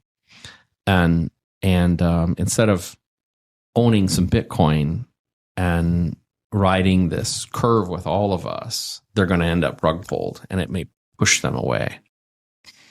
Are you referring more towards like the ordinals and the transcriptions and all that kind of stuff right now when you're talking about? Because I've honestly never heard. I'm not too deep into all that. Like, without going down these different rabbit holes, you mentioned a couple different things that I'm not familiar with. But okay. In my mind, like, there's this limited amount of block space, and if people pay to use that block space, that's the rule of the network. That's my limited understanding of all this. Okay. Can you unpack the counter argument to that of kind of what you were saying about? Sure. You said something about nodes having to store more, but if there's only 2 megabytes of block space in each block, won't they just have to store what the block space that's available? Okay. So first is ordinals. Okay. So ordinals is a concept that proposes that it is possible to order every sat from the beginning. So, in other words, count them. Mm-hmm. And you could think of it as assign a number or serial number, that sat 1 came before sat 2, sat 3 came before sat 2, etc. Okay. And that every time a new block gets created, right now there's 3 1/8 coming in a subsidy plus the fees, that all those then get a number 2, mm-hmm. and that you could theoretically track them over time. Okay. It does 2 things. So first is if you believe such a thing, I don't, I'll say that. Okay. I'm going to try to be fair to it. The thought is that, well, certain sats are rare. So the first sat after the halving, for instance, mm-hmm. they call that a rare sat. Okay. It's a special sat, or maybe it's the first sat of the millionth block mined or something like that. That there's a thought that those are going to be collectibles, just like they like to use analogies, I think, to collectible coins, for instance, that, there's... Which is a thing, right? There, right. I have collectible coins, and yeah, theoretically it's only worth 50 cents, but to me it might have more value, or you right. could sell it for more, yeah. or whatnot. So certainly it is a subjective value to that. Now, so that's the first thing. And by the way, it's the most important piece of this whole movement, mm-hmm. is that if you accept that, then a whole bunch of things can be built on it. Now, I reject it, by the way. So what I say is that there are no order to sats, that there's nothing in the protocol that says there can be any order to a sat, and that when a sat is a unit of measurement, so in other words, it's the same as pounds or meters or something like that, and you can't collect pounds and meters. So in other words, when I say something is if I send you 1,000 sats, mm-hmm.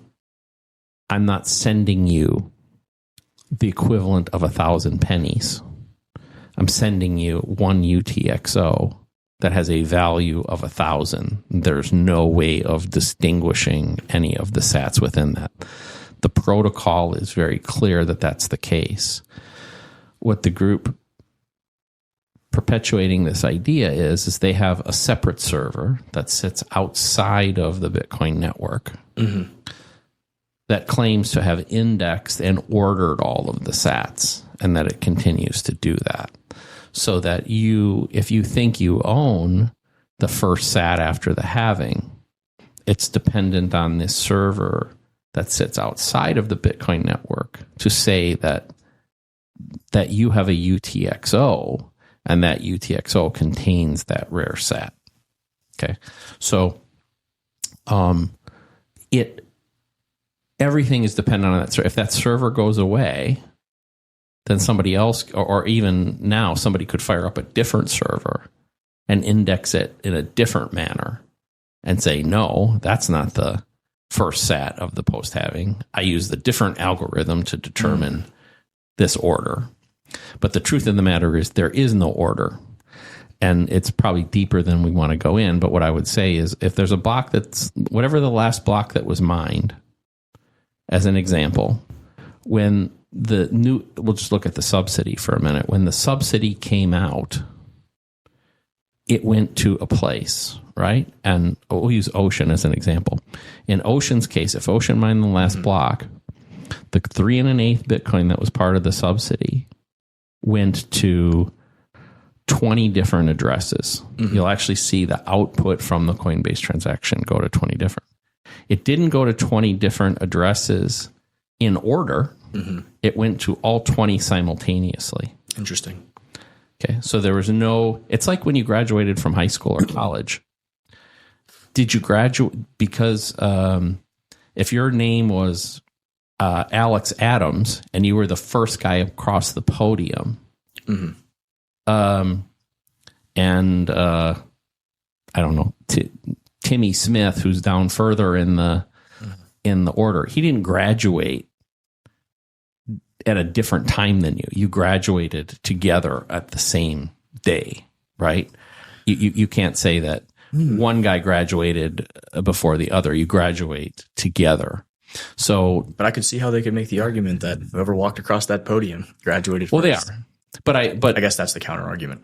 Well, yeah, but we could come up with a different way of graduating. We could say, well, here's a list of the GPAs of all the people from the graduating class. So I'm going to say that the guy with the highest GPA was the first guy that graduated.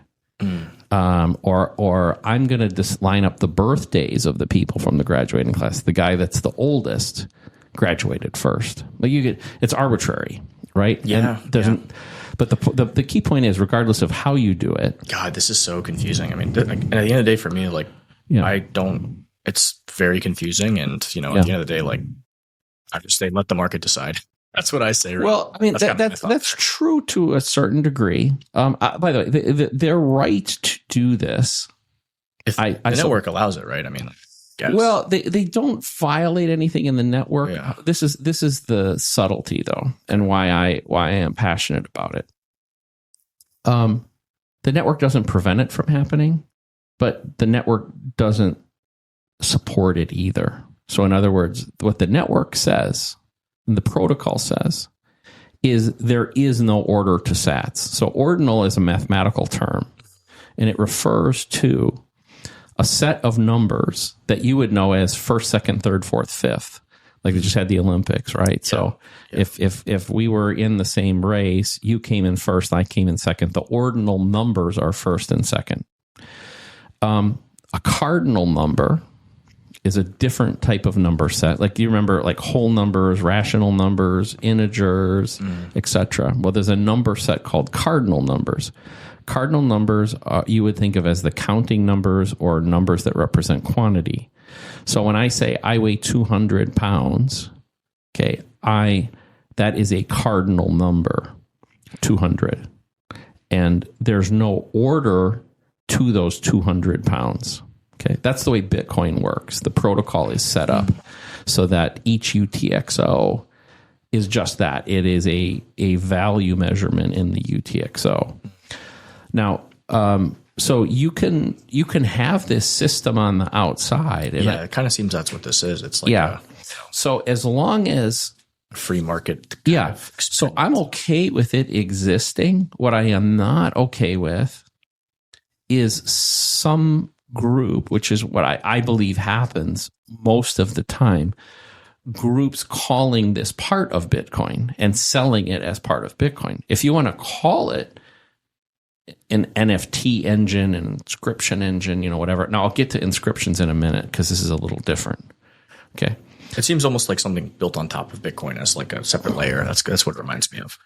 Yeah, I think you could say that, but it's not. Because Lightning is similar, right? Like you have Bitcoin, and then, you go off to the side and you do all these transactions, and then you settle it back to the main chain in a way. Well, this is the difference, though. That's why I would not quite call it that. I would call it ancillary, because Lightning still, as you said, settles, right? You open the Lightning channel and you close the Lightning channel through the base layer. So this exists completely outside of it. Mm-hmm. Okay. Now, what happens with some of the other things is when SegWit happened. Are you familiar with SegWit? Yes. Or your audience? So probably not. Okay. All right. It's different. Okay. SegWit and SegWit 2x and all these different. Okay. So SegWit, segmented witness, is SegWit is what it's short for. Was there was a time during what we're now referred to as the block size wars. And during the block size wars, there was a belief that we had to create more space inside the Bitcoin blocks. Okay. They were limited to 1 megabyte at the time. So there were groups trying to promote massive block sizes and progressively larger ones. And there was pushback within what are called the small block community, which is kind of what exists today for the most part, saying, no, you can't do that, because if you do that, what will happen is that the nodes will start getting really large. Have to store more data. Yeah, it's a trade-off. We want a bunch of rabbits, right? That's kind of the idea. We want the more rabbits, the better. Yeah.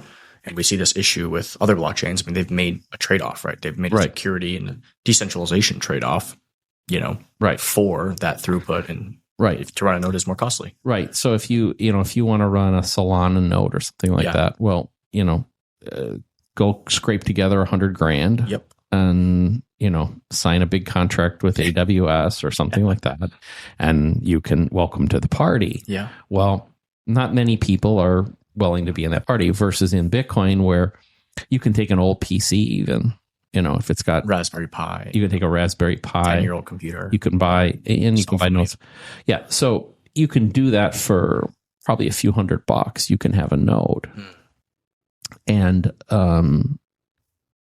that's still today. It's been true pretty much the whole time period of Bitcoin. And the reason we've done that is that we've kept the block size small. And that means that you can be on a relatively low speed connection. There's two parts of it. One is the device itself, and the second is the bandwidth that you need to connect to the rest of the network. So we can do this from home-based internet connections, not data center type stuff, and really inexpensive equipment. And the way Bitcoin is architected today, it will stay that way for a long time. But we needed more transaction capacity. So SegWit was created to say that when a transaction gets put together in a Bitcoin transaction, has different pieces to it. What would happen is it would allow you to, in certain sections of the transaction, to get a discount. So, in other words, you could have a little bigger transaction, but it would charge you a certain amount for some parts of the data in the transaction and another amount for other parts of data in the transaction. Okay. So it was implemented, and effectively what it did is it changed the upper limit of the transaction to 4 megabytes. There were conditions under which you could stretch up to 4 megabytes. But the idea was, in practice, it would probably typically be about 1.5 megabytes or so. Well, there were, as SegWit got implemented, there was some scripting capabilities that started to get exploited, and what happened was that people started putting very complex scripts into what's called the discounted area of the transaction, meaning they pay 1/4 the price of the other part of the transaction. And what they would do, for instance, is they would take use of an opcode. So again, I know we're getting a little deep here technically. I'm trying to... Is this OP return or whatever that I've been hearing about? Op return is slightly different. This is what's called op if and op false. So I think most people at this point have done some basic coding. So let's say you have an if then statement, right? Like if do this, if a certain value hits, then do this, else do that, right? That's kind of a basic thing. So what happened was it was there for scripting purposes, meaning if you wanted to do a more complex transaction, that the script could say, send the money here if this happens, send the money there if something else happens, right? That's just a basic way of creating. It's like a very poor man's smart contract, right? So now what you could do, though, is you could say, if X happens, then do one thing, else do something else, but make it so that the negative piece of that never occurs. Like it's put a statement in there that never can be executed. Mm-hmm. Okay, like I'm going to oversimplify this in a real one, but like if the date is before 2023, do this. And if it's after, do something else, right? Well, it's always going to be after. Yeah. Okay. So in the condition of if it's before 2023, mm-hmm. you could embed in, just an example, you could say, embed a JPEG right there. Okay. So now what you've done is you've created bogus code that gets discounted 4x over what it really should be by embedding it into this script.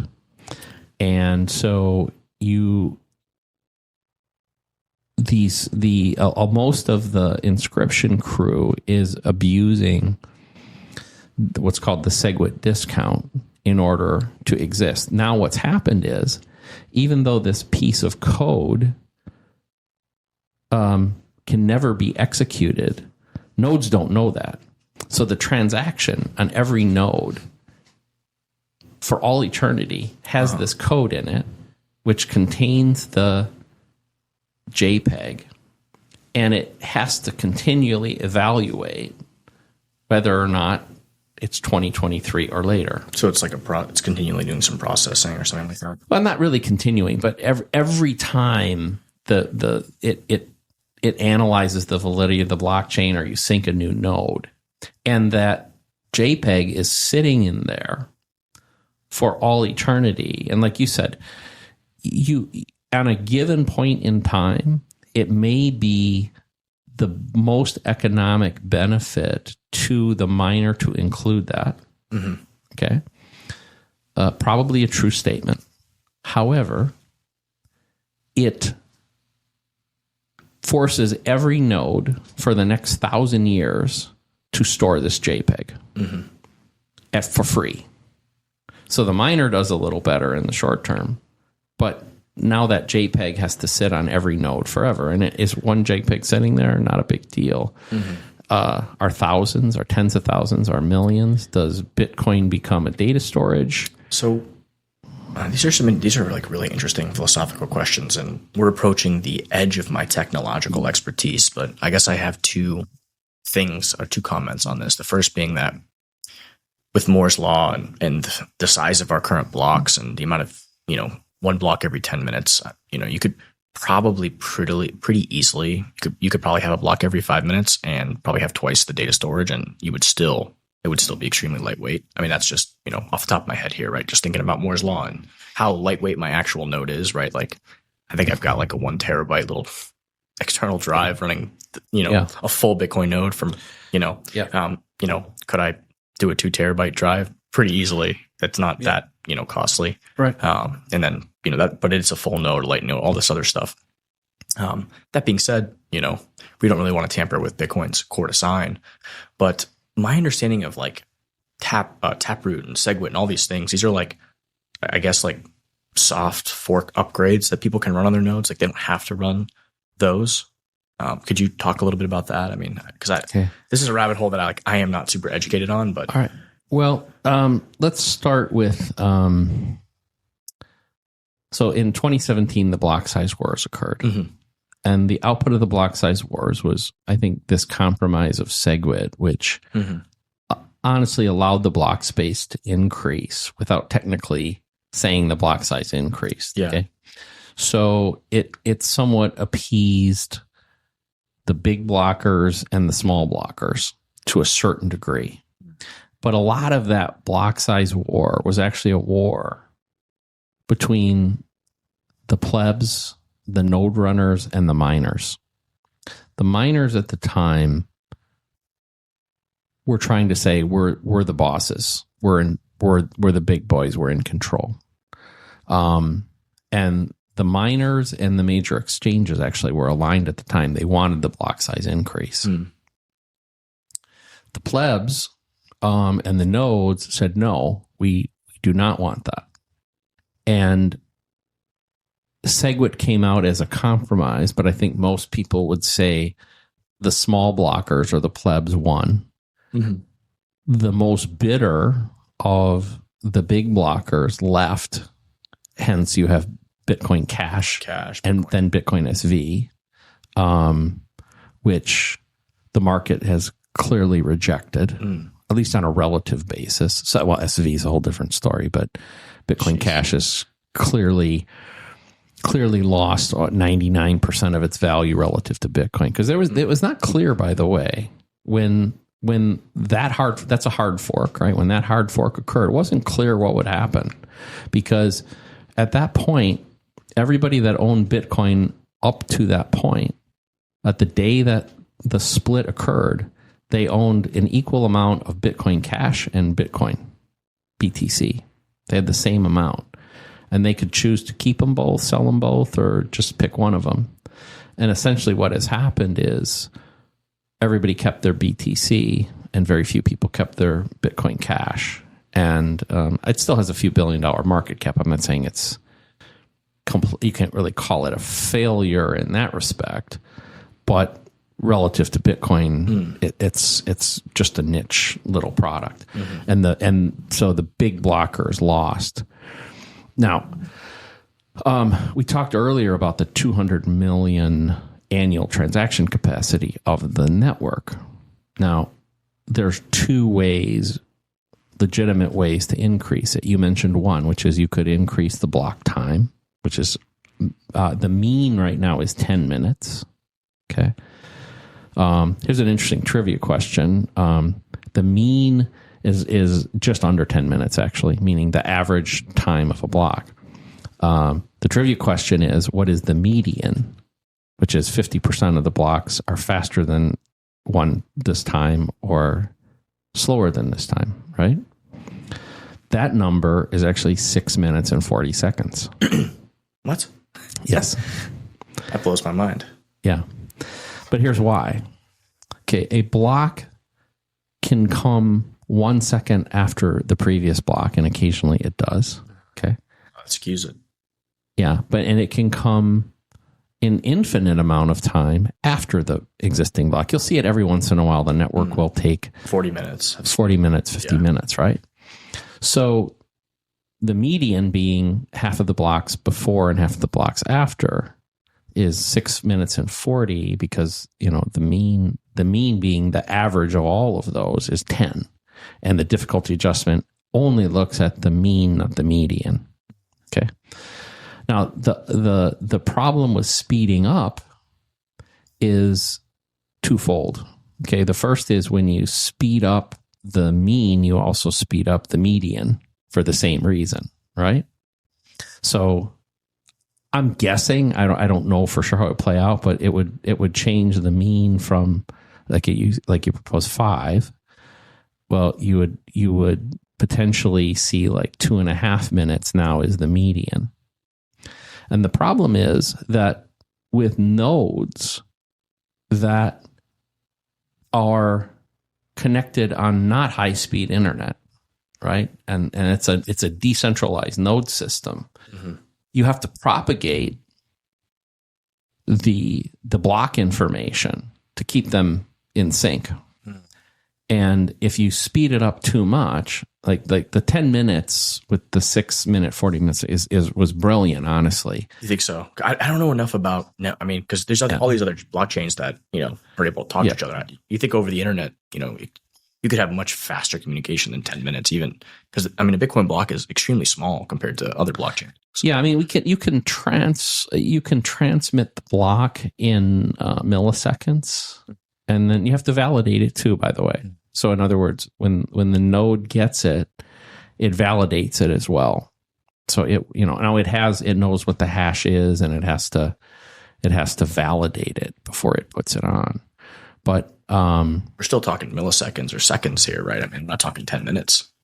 Theoretically, but even with some of the oldest internet, even some of the poorest internet connection, I mean, we're just talking about mostly small amount of data. Yeah, but you just don't want people getting too far off, because what you don't want is the chain to split. And because if the chain splits, and I'm getting kind of deep in a rabbit hole here, but let's say you have a block has just gotten mined, okay, but only half of the miners see it for some reason. So there's another group that keeps mining, trying to find, let's say we're trying to find block number 1 million. Okay. Somebody found it. They propagate it, but half of the world doesn't know it. So half of the miners keep trying to mine. They're trying to they find one. It's a different set of transactions, right? Different block, but they find block 1 million too, not knowing that block 1 million exists in a parallel world. Then this other group, 1 second later, also finds block 1,000,001. But the other guys haven't found 1,000,001 yet. Now they see each other. Now, the longer chain, which is what Bitcoin is based on, is actually based on the group that found block 1,000,000 second. So what happens is, if everybody syncs at that point, the miner who found block 1 million first actually loses the block. He actually is not going to get the Coinbase, and all the transactions that he mined go back into the mempool. Yeah. So it's an interesting thought experiment. My understanding is that these nodes can communicate like milliseconds, ping of seconds. I mean, minutes is that's a long time when it comes to communication with the internet. It is, but I would just be shocked if going from 10 minutes to 5 minutes substantially changed anything in when it comes to chain splits. But again, I'm not technically educated enough. I think you also have to think about not the typical case, but the worst case. We've already talked about 1,000 years and things going to hell in a handbasket. Maybe some dog comes in and chews the right cable, and who knows what happens, right? I mean, it's not unheard of to have a chain split. It's just something that very rarely occurs, and the network, very quickly corrects itself when that happens. Well, it can. I think Bitcoin is resilient, but it's very disruptive, and you want somebody that's, some guy in Kenya that is on an internet connection that's slightly better than a dial-up can still mine Bitcoin today. Yeah, no doubt. And or be a node on Bitcoin. And part of the spirit upon which this thing is to make sure that they can. And again, we're also looking at some of the more catastrophic or edge cases. And I think most of the other blockchains have said, at Bitcoin, you're nuts. Don't worry about that stuff. But they then lack some of that resiliency, and they've centralized. The other thing is, how long does it take to make a node? So right now, where the UTXO set, for a couple different reasons, meaning the UTXO set, when I say that, what I'm referring to is basically a list of all the transactions that have ever occurred, all the blocks and all the transactions, right? It's getting bigger, But now if you take kind of a lower end Raspberry Pi and you set it off, it's like 11 days to sync a node from scratch. And again, that's 15 years in. Mm-hmm. Now, over time, will communications get better? Will hardware get better? Yes, but you hope that 15 years from now, it's not much worse than that, because if syncing a node starts taking, my experience is that having run multiple Pi nodes of different Raspberry Pis, it's gotten a lot faster. Yeah. Like 8 hours one day, like that's the whole network with the latest node that I have out there, which is like a little Pi.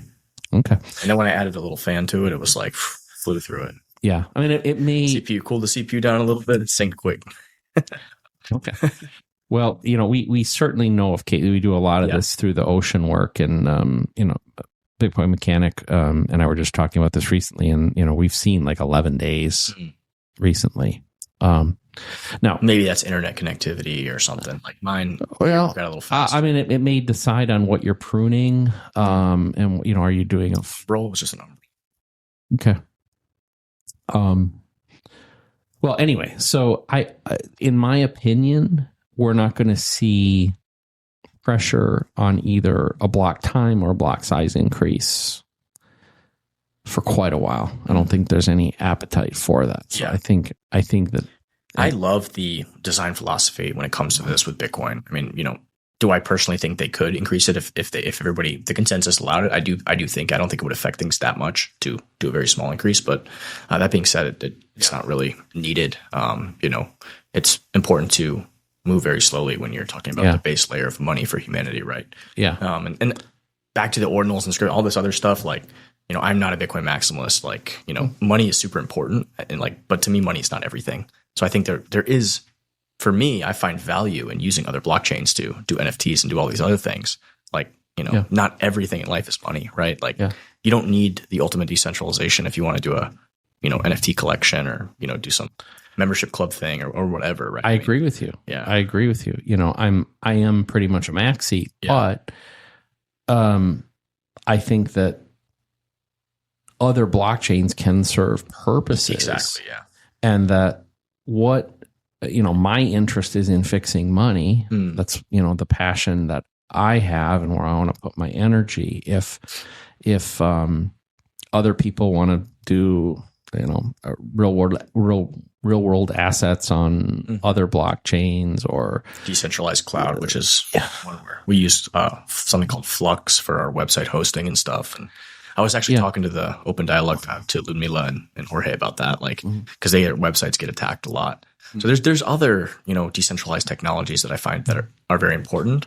Money, of course, is the root of everything, and it's very important, but it isn't everything, right? So I largely think this whole argument about ordinals and all these other things, I just don't think it's a good, smart use of Bitcoin's block space. And, if somebody wants to pay me to do whatever with it, sure, but I think time is going to win that battle. And there's other blockchains that make more sense for trading card games or NFTs or video game assets, whatever it may be.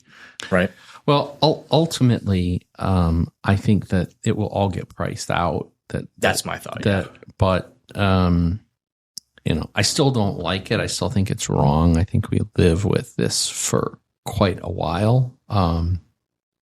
And what I especially don't like is it being positioned as an element of Bitcoin. I think that if somebody's out there doing some sort of NFT project, ordinal project, and what they want to do is they're very transparent about what it is, which is, hey, I have a server and I have this ordinal theory that I apply and I manage, and it has these risks associated with it, and it does leverage the Bitcoin blockchain as part of a data set.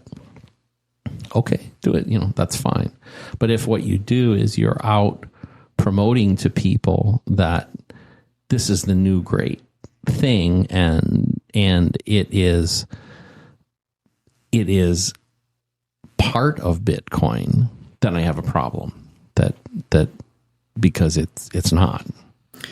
So If I own an ordinal, do I actually own a UTXO? I'm like confused by this. Like, if I own, like, say I buy an ordinal, do I own something on the Bitcoin blockchain, or do I just own information on a server? That's like where I'm kind of confused. Well, you would own a UTXO.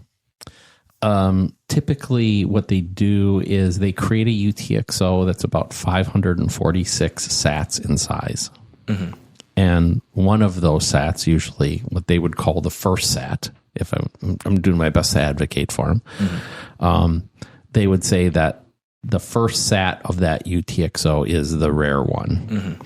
And so you would have a UTXO, and then on the server, it would say that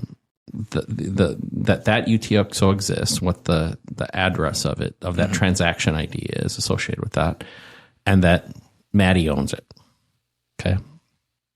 So, well, actually, no, I wouldn't say Maddie owns it. It would just say that UTXO is the one that has the rare sat. The rare sat. And then you could tell people, oh, look, here's I have the UTXO here. So if I want to buy it from you, I can, on a side deal, I can say, oh Maddie, I'll give you 10 grand. You send that UTXO to me. And then the server will have to update because now it's a new UTXO, mm-hmm. right? So why 546 if it's by that? Because that's called the dust limit. Uh-huh. So the Bitcoin protocol essentially says, interesting, any on-chain transaction below that level, ignore it. It's not worth looking at. Now that may change over time, mm-hmm. but it basically says it's an insignificant size, so ignore it. Mm-hmm. Interesting. Yeah, this is all fascinating to me. I just I think the free market eventually will price a lot of this stuff out. I don't think there's any other way to go about it. And if the protocol allows these things to exist, and that was within the design, I think that's Well, I think what I would say is stop it. You can have an opinion on it. But. Yeah, it's not to harp on it, but I would say it's not part of the design. It's an exploit of a mistake. Well, then, so there's a difference. I would call it a bug and somebody exploiting the bug versus. But there's different versions of this, right? I mean, there's the inscriptions that's separate than. There's ruins, there's stamps, there's going to be some are less obnoxious than others. Some, I guess that's what I'm saying here is that there's different avenues to do this apparently, and if I wanted to publish a picture in that space on a block, it would cost me a fortune, but I could do it, right? Would I be exploiting the network, or would I just be paying for that space within the blockchain to? If I wanted to put a political message like free Edward Snowden, and it's a little 1 megabyte thing, and I was willing to pay $50,000 in fees to post that on the blockchain forever, I'm just paying for my block space and using that, right? Yeah, but depends on. I don't know what that would be called. I don't know if that would be a moon or an ordinal or a transcription or one of these things. But it depends on how you did it. But I mean, they're basically names for the same thing. They all make use of the ordinal theory because you have to have an ordinal to track it. Like you have to say that this UTXO is associated then with this inscription, for instance, like to track it. So the ownership of the inscription or whatever, we'll just use that, the NFT is associated with the ownership of the UTXO. So it all bases off of that. That said, the main problem I have with it really revolves around that most of them abuse the discount. So the discount. Yeah. So then why not just have the nodes update to a different version of SegWit that doesn't allow that? Wouldn't that just fix the problem instantly? Yeah, I'd be okay with that, but right now the Bitcoin Core community has no appetite for that. The Bitcoin Core, because you can still run SegWit. You could just run SegWit, no IP, no OPCat or whatever these things are. Well, OPCat is one that name out there. OPCat is a new one that they're trying to add. Okay, so which CAT stands for concatenation. Yeah. So it's a function of being able to put two strings. If you're coders out there, like if you have Bob and Burnett, and then you had a cat function, and you put those two together to create one Bob Burnett, as one string. That's basically what concatenation does. You could do that with numbers or characters or whatever. So there's people promoting the use of this stuff. But I guess the nodes have the option which of this software, like if they don't want to allow that exploit to happen, they can just upgrade their node to Taproot or again, cat or whatever. I don't know enough about this to. It would require, like, opcat activation would require something like that. It would have to be like another SegWit or Taproot kind of activation thing too. Aren't there nodes? Some nodes are running SegWit, some nodes are running Taproot. I mean, isn't that like a choice individual for each?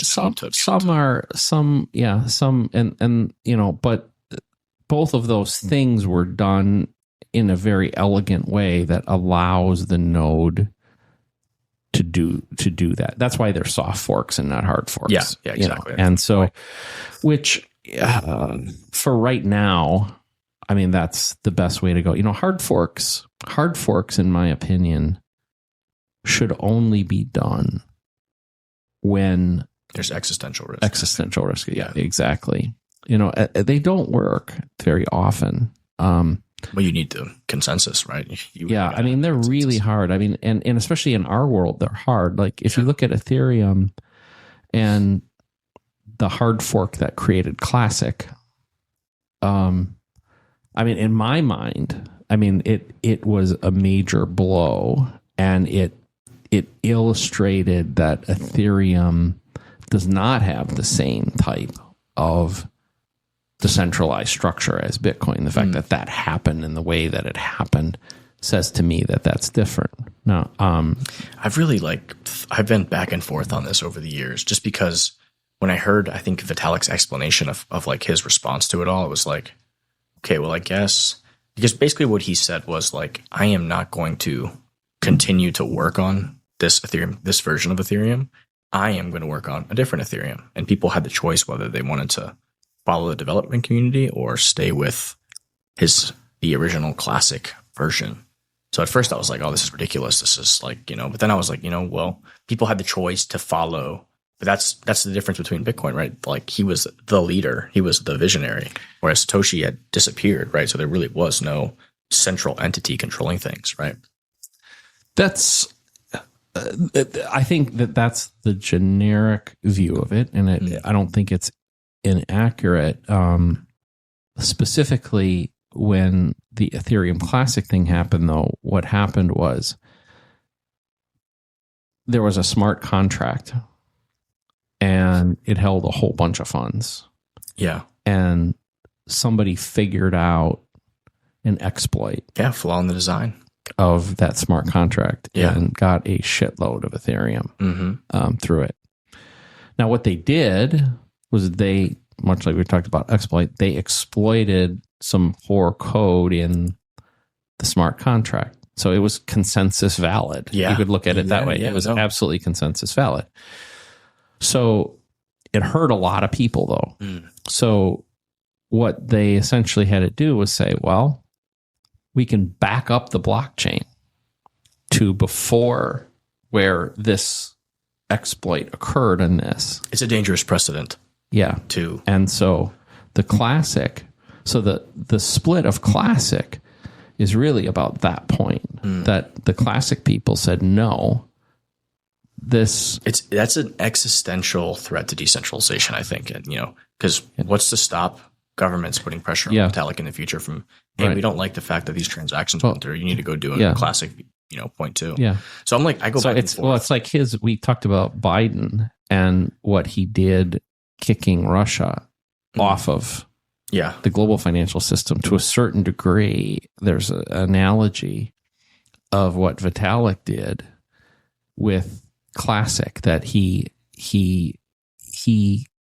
exerted his power to show that, hey, if I'm not saying, by the way, what he did from an ethical or moral perspective, like somebody clearly stole this money, right? Okay, so that's clear. So I could understand him laying awake at night. I respect this, that he's laying awake at night going, what the hell? I can fix this, quote unquote, fix it by backing the blockchain up and letting them fix the smart contract so the exploit doesn't exist, and then we'll continue on. And the right thing will have been done. But it's like one of those ends justify the means kind of thing. Yeah. I think if he, my personal opinion is that he should have said, guys, this is a lesson learned. Correct. Let's keep continuing. The blockchain cannot be reversed. You guys made the decisions. It's a hard lesson to swallow, but there's nothing we can do about it. Yeah. And then they should have offered a white hat bounty to him and said, look, we're going to go after you with the full force of law, and we're going to track you. We're going to find you. You're not going to escape. Or you could just take 2% of all this Ethereum and live like a king and have a white hat bounty. Right. That's what they should have done, in my opinion. Because now they have to live forever. Yeah. With that threat. And it's to a certain degree, it's this exact same thing that the U.S. with the global financial system and what we did with Russia and Ukraine. Like, okay, now every user of the network has to wonder.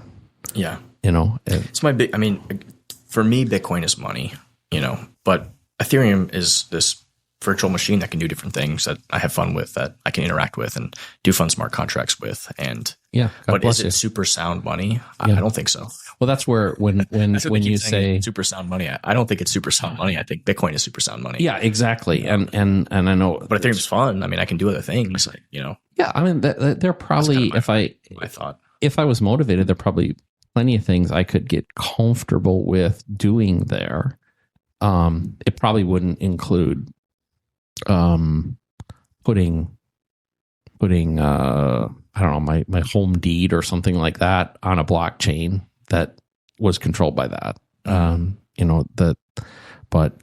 But yeah, I think there's some useful cases out there. Now, I will say this: the Bitcoin layer 2s are improving, and what you can do with liquid and different things is continuing to improve. And it's just tough to again, like Bitcoin struck first and it had that network effect for money, and Ethereum and so like all these other, like they have their network effects that they've built for different things. And I think the programming language is more suited to do certain tasks. Like can you do stuff on Bitcoin like with the script programming language? Like yeah, you can, but like, could I get to California on a bicycle? Yeah, I could.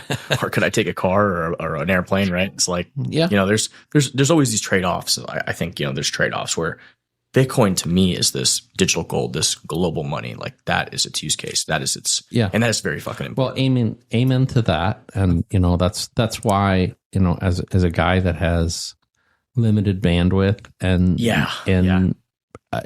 limited time on Earth, right? I don't want to sound sappy or something like that, but okay, when you hit a certain age, when you're 30-ish, you look at the world differently than when you're 60-ish. Because when you're 60-ish, you go, well, shit. I have friends that are dying, and I expect to live another 25, 30 years and hopefully be productive for most of those. But you face the reality that that there is an end, and so what you put your time and energy to, you have to be very conscious of it. That makes sense. And so, I hope what I do makes a difference in some way to Bitcoin, because I believe it is the world's biggest problem. That most of the world's biggest problems stem from bad money, and that includes things like whether it's like the immigration issue, like might say, well, that seems pretty distant from money. Well, no, it's rooted directly in money, a broken money system, because what we're doing with our financial system is impoverishing a whole bunch of the world. Yeah. And but when you can counterfeit money, poorest people suffer, whether they're locally at home or other countries, and we're seeing a lot of that. But in the U.S., they're not helping themselves either with the hyperinflation and all the stuff they're doing there, the money printing at Zimbabwe and Argentina and Venezuela and all these other places. Yeah, historically. So I think that we can trace it back to there. So if we can fix money, there will still be other problems, but then we can attack the problem for what it is. Yeah, because like I have a difficult time watching TV and these political speeches, because when they say like, we're going to bring American jobs back, as an example. Well, if you don't fix the monetary system, the way the monetary system works and the way money works, you can't fix that. You can do short-term things to sway numbers one way or the other, and you can also cook numbers. But this is a rabbit hole, and I'm going to have to probably wrap up here soon. Well, it's up to you. You tell me. I mean, I'll be here all night if you want to talk. But we can go down the rabbit hole of the Triffin dilemma, and we can. Well, talk okay. I'll tell you. Let's talk Triffin dilemma, and then we'll wrap up. Okay. Well, I have at least 2 more questions to ask you after that, but at the very least. All right. Okay. So we'll say this. So the Triffin dilemma, for those who aren't familiar with it, basically says whatever country holds the reserve currency status must be a net exporter of money and importer of goods. Okay. So, and why is that? Well, you can't be the world's money supply, the base layer of money, unless all the world has your money. And if, for instance, Peru wants to do business with Germany and they're going to do that business in dollars, then the buyer, let's say Peru is going to buy cars from Germany. Well, they had to sell something to the United States to get dollars. So the U.S. ends up being in a perpetual position of seeing its production of goods and services erode because other countries will provide those same services at a deep discount because they're forced to.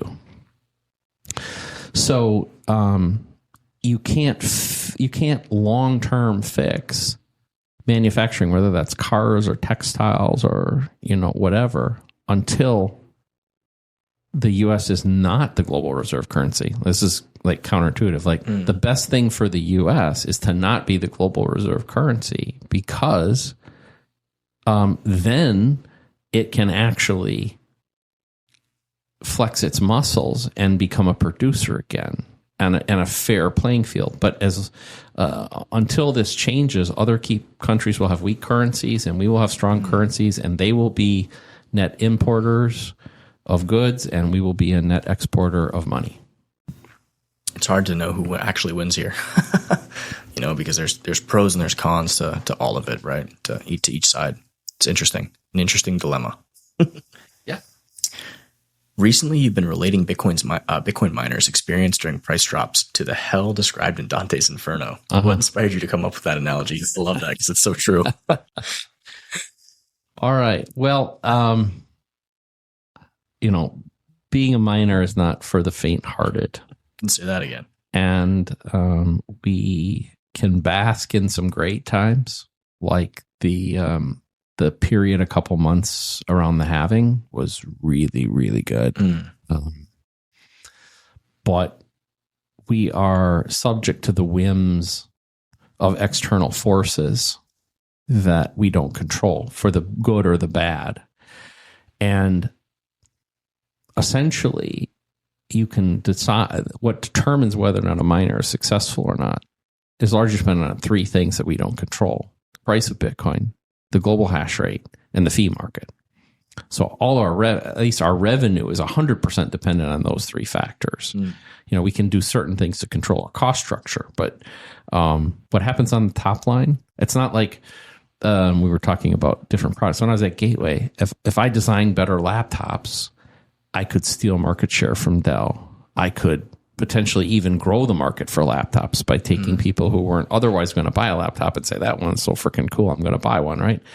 Can't do that in our world. So I was watching this price start drifting down in parallel to global hash rate continuing to rip and the fee market start to lose its oomph. And of course, thinking about what it meant to my bottom line. And I had this visualization of my head of, as the price started falling, of just falling deeper into the levels of hell. And those of you who've ever, if you haven't done it, pull up like a Dante and hell and look at an image, 6 layers of hell. Like, oh man, every $1,000 feels like. I hope we're close to the 7th layer right now because, it's rough out there. Yeah. Well, I think we've gone down to the lowest possible level, and then we found a way to even go lower than that. So it certainly feels that way. Right? So, it's tough. And it always is like this, kind of like right post halving, all I can say is I'm really hoping for a new administration in office because, Trump goes to Nashville and says, we're going to add Bitcoin to the strategic reserve. And then Biden Harris administration start moving the Bitcoin to the exchanges. Like, you can't make this shit up. I mean, it's unbelievable. Yeah. Wild. We were with Luda Kozlovska last week from the Open Dialogue Foundation. And I know we talked about this a little bit in part 1. She told us that you were the only miner that showed up for that recent meeting with the people, the government officials in the Czech Republic. She said that you guys talked for an hour and a half, 2 hours. What can you tell us about that conversation beyond the energy stuff you mentioned before? Well, I think what I can talk about is the first of all, that the meeting happened. Yeah. So I wasn't privy to your conversation with her, but the fact that we were able to get the meeting, I think, was really telling that doors are starting to open. And I will say, I was able to go to, when I was in Nashville, I went to a small private gathering with Senator Lummis, which was the day before she made the announcement. Yeah, she was fantastic. And spoke to her. She's been so good. She's so good and so important. And I don't want to name, but in the last 4 or 5 weeks, I've had a private meeting with a congressman. And Mr. Donalds. Could well be, but I want to protect.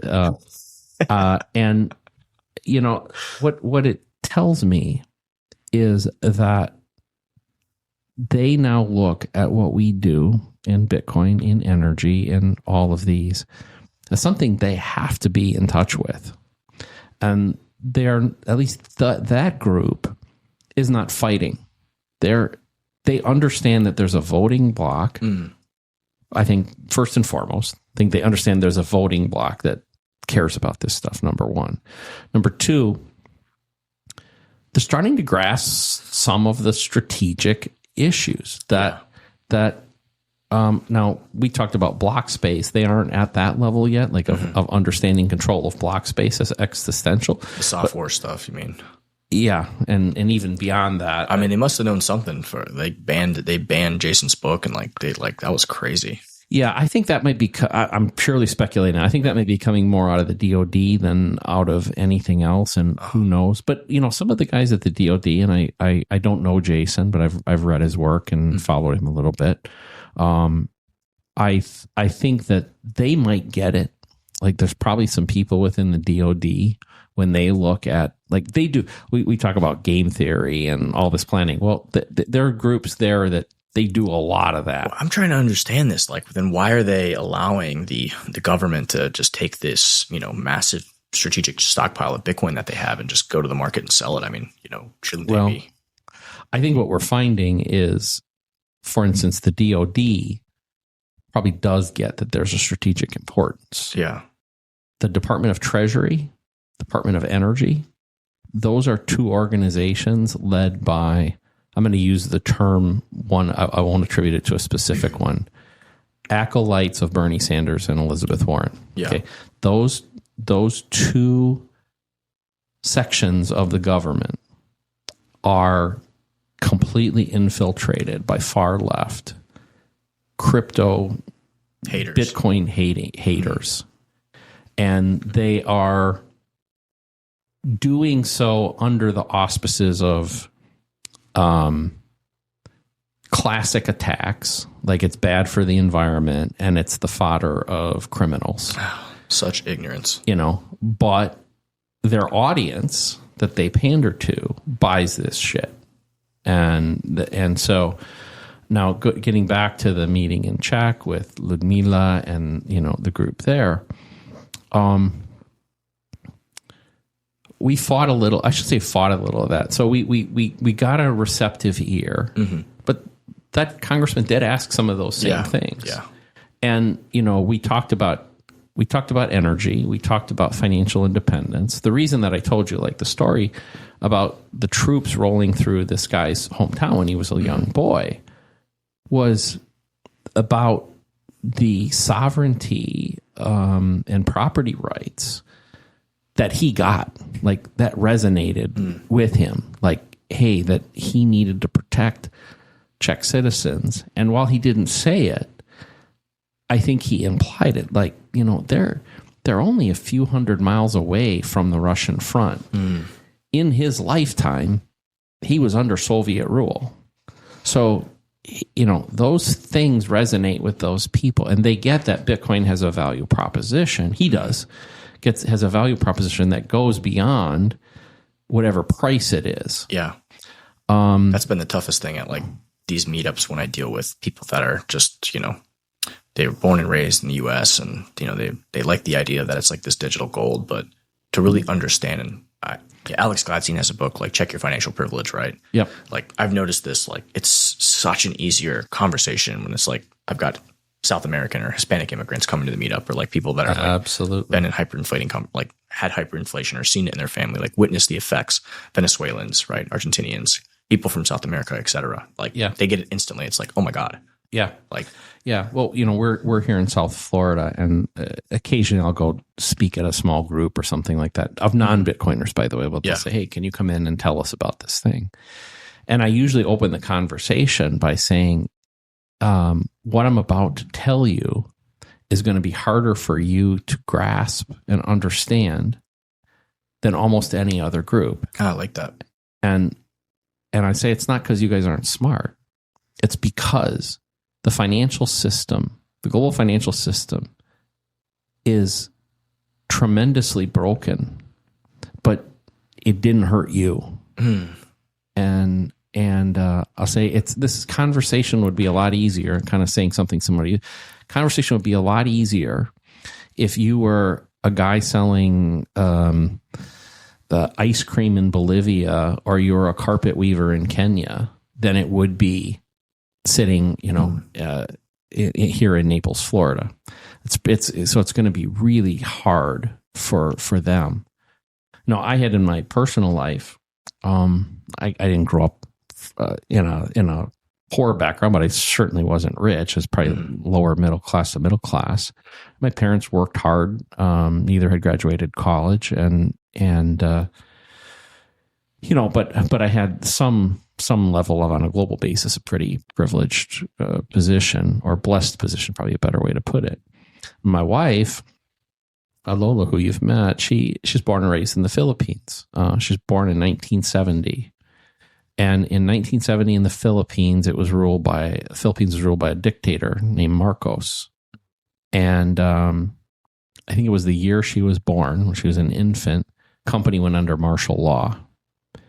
The company did not leave martial law till 1986, when she was 16 years old, when finally there was a revolution and they overthrew the government.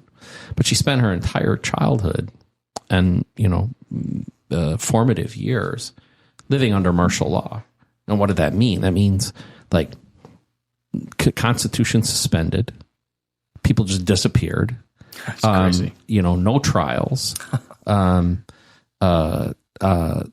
Massive amounts of financial misconduct by the bureaucrats in the government, raping and pillaging, at least in a financial sense, the wealth of the country. And they're still suffering from it 40 years later. I mean, they still have not recovered from this thing.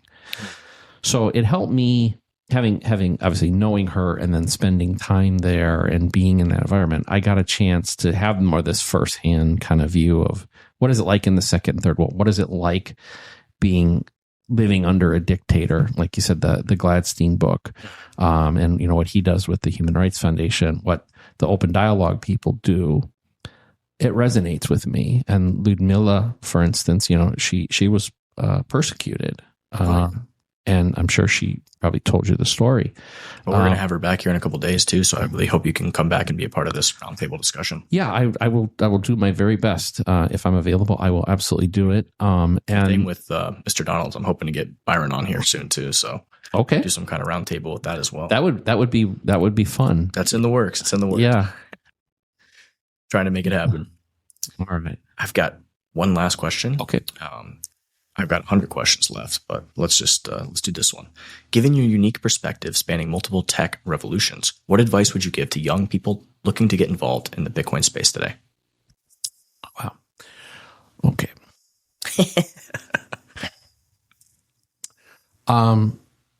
First, be courageous. That to be successful, you're going to have to take a chance. And right now, with this world specifically, let's talk the Bitcoin world, and maybe we can extend it into crypto and all this bigger area. But I'd say I'm a Bitcoin guy. We're at a unique point in history where a young person with an open mind and willing to work hard can make a massive difference. It's the opportunity I had when I got out of college in 1986 in the personal computer industry. Thank God I didn't get the job I wanted. I wanted to go work for General Electric. Oh man. And it seemed like the thing to do. I went to school in Wisconsin, and General Electric had this big facility where they were building like the MRI machines and all that sort of stuff. That was my first choice. And my second choice was I had gotten deep into the interview process with Northrop, which was making fighter jets. And had I gotten either of those two jobs, I would have been a cog in the wheel, and I would have, who knows how successful I would have been, but I would have been stuck in this massive bureaucratic organization. But what ended up happening was, the job offer I got, actually I got two job offers. One was with the National Security Agency of all places, the NSA, to be a spy. So there's a story for another day. We'll have to have you talk about that. So that's a good story. Can't wait to hear that one. But the other one was with Zenith Data Systems in a upstart. It was a big company, but they had a renegade startup division. I was essentially going to work for a startup. And because I went to work for the startup as a young engineer, I got more responsibility than I would have ever gotten. Like right away, it was hey, we don't have enough people to do it. So, here, do this, figure it out, and if you work hard and you figure it out and, you're not afraid to ask questions, you can go for it. So, I think my advice to just keep it simple is, really think about what you want to do and the kind of environment you want, because you're sitting at a world changing juncture, right? And so you can go work for a company that's willing to change the world, but they're probably not going to pay the same amount. They're going to ask you to work 50% more hours, and they're going to have no clear vision. And you might take that job and it completely busts. Okay. But if you want to change the world, you want to really have an impact on the world, that's what you have to do. Because if you take the other path, the path more traveled, you're gonna slug along. It's a famous quote or a famous poem. What is it? Two roads diverged in the yellow wood. Yeah, and I took the one less traveled by. Yeah, take the less traveled one, and have some balls. Go for it. If it doesn't work, try again and try again and try again. Because when you get to be my age, what you're going to do is you're going to look back on your life and you're going to say, what was my purpose in life? What did I accomplish? And I don't mean this in a disrespectful way, but if, let's say, God, I really don't want to insult anybody, but let's say you end up, you become the manager of a Sherman-Williams paint shop. Okay. Please forgive me, Sherwin-Williams people. But if your passion is paint and helping people like have the greatest house colors in the world, and there, maybe there's some people out there, then God bless you, go do it, but make sure that that's your passion. That's your passion. And when you're sitting there looking back at what you've accomplished, that you feel good about that, because you only get one shot at it. And you'd be shocked. Like I said, I cannot fucking believe I'm 60 years old. And like, where did 40 years of my career go? And I look back and go, I got all these stories, and I'm proud of some of the things that have happened. But I still can't freaking believe it, because the time will go by so quickly. And if you just chase the money, you just chase the I don't know, some fancy title with some fancy company, if it's not fulfilling, like, fuck it. It's just not worth it. You gotta have the courage, though. And you'll probably face that. And it might be hard times. Like, I share part of my own story. I remember I was at Zenith. I took that job, did well for 6 years. And then I was 27. I had been married before. So I was married with my first wife. We had our 1-year-old baby. And I had an opportunity to do a startup with 2 other guys. And our goal was to design the world's first laptop computer under 1 kilogram, 2.2 pounds. We believed we had a way to do it. We actually tried to sell the idea to the company we were at, Zenith, and they didn't want to do it. They didn't think it was marketable. And so essentially we said, fuck it. We convinced some people to invest money in us, and we chased that dream. And that didn't end up being massively successful directly. But the experience you got from doing something like that. Well, 1, the experience. 2, we ended up selling the product to Gateway. I love it. So we didn't make a ton of money doing that. But hey, you had a successful exit. But I got a successful, and I ended up at Gateway, and then at Gateway I got a bunch of stock options, and I rode that, and then we IPO'd, and then we rode that wave, and here I am now, for better or worse.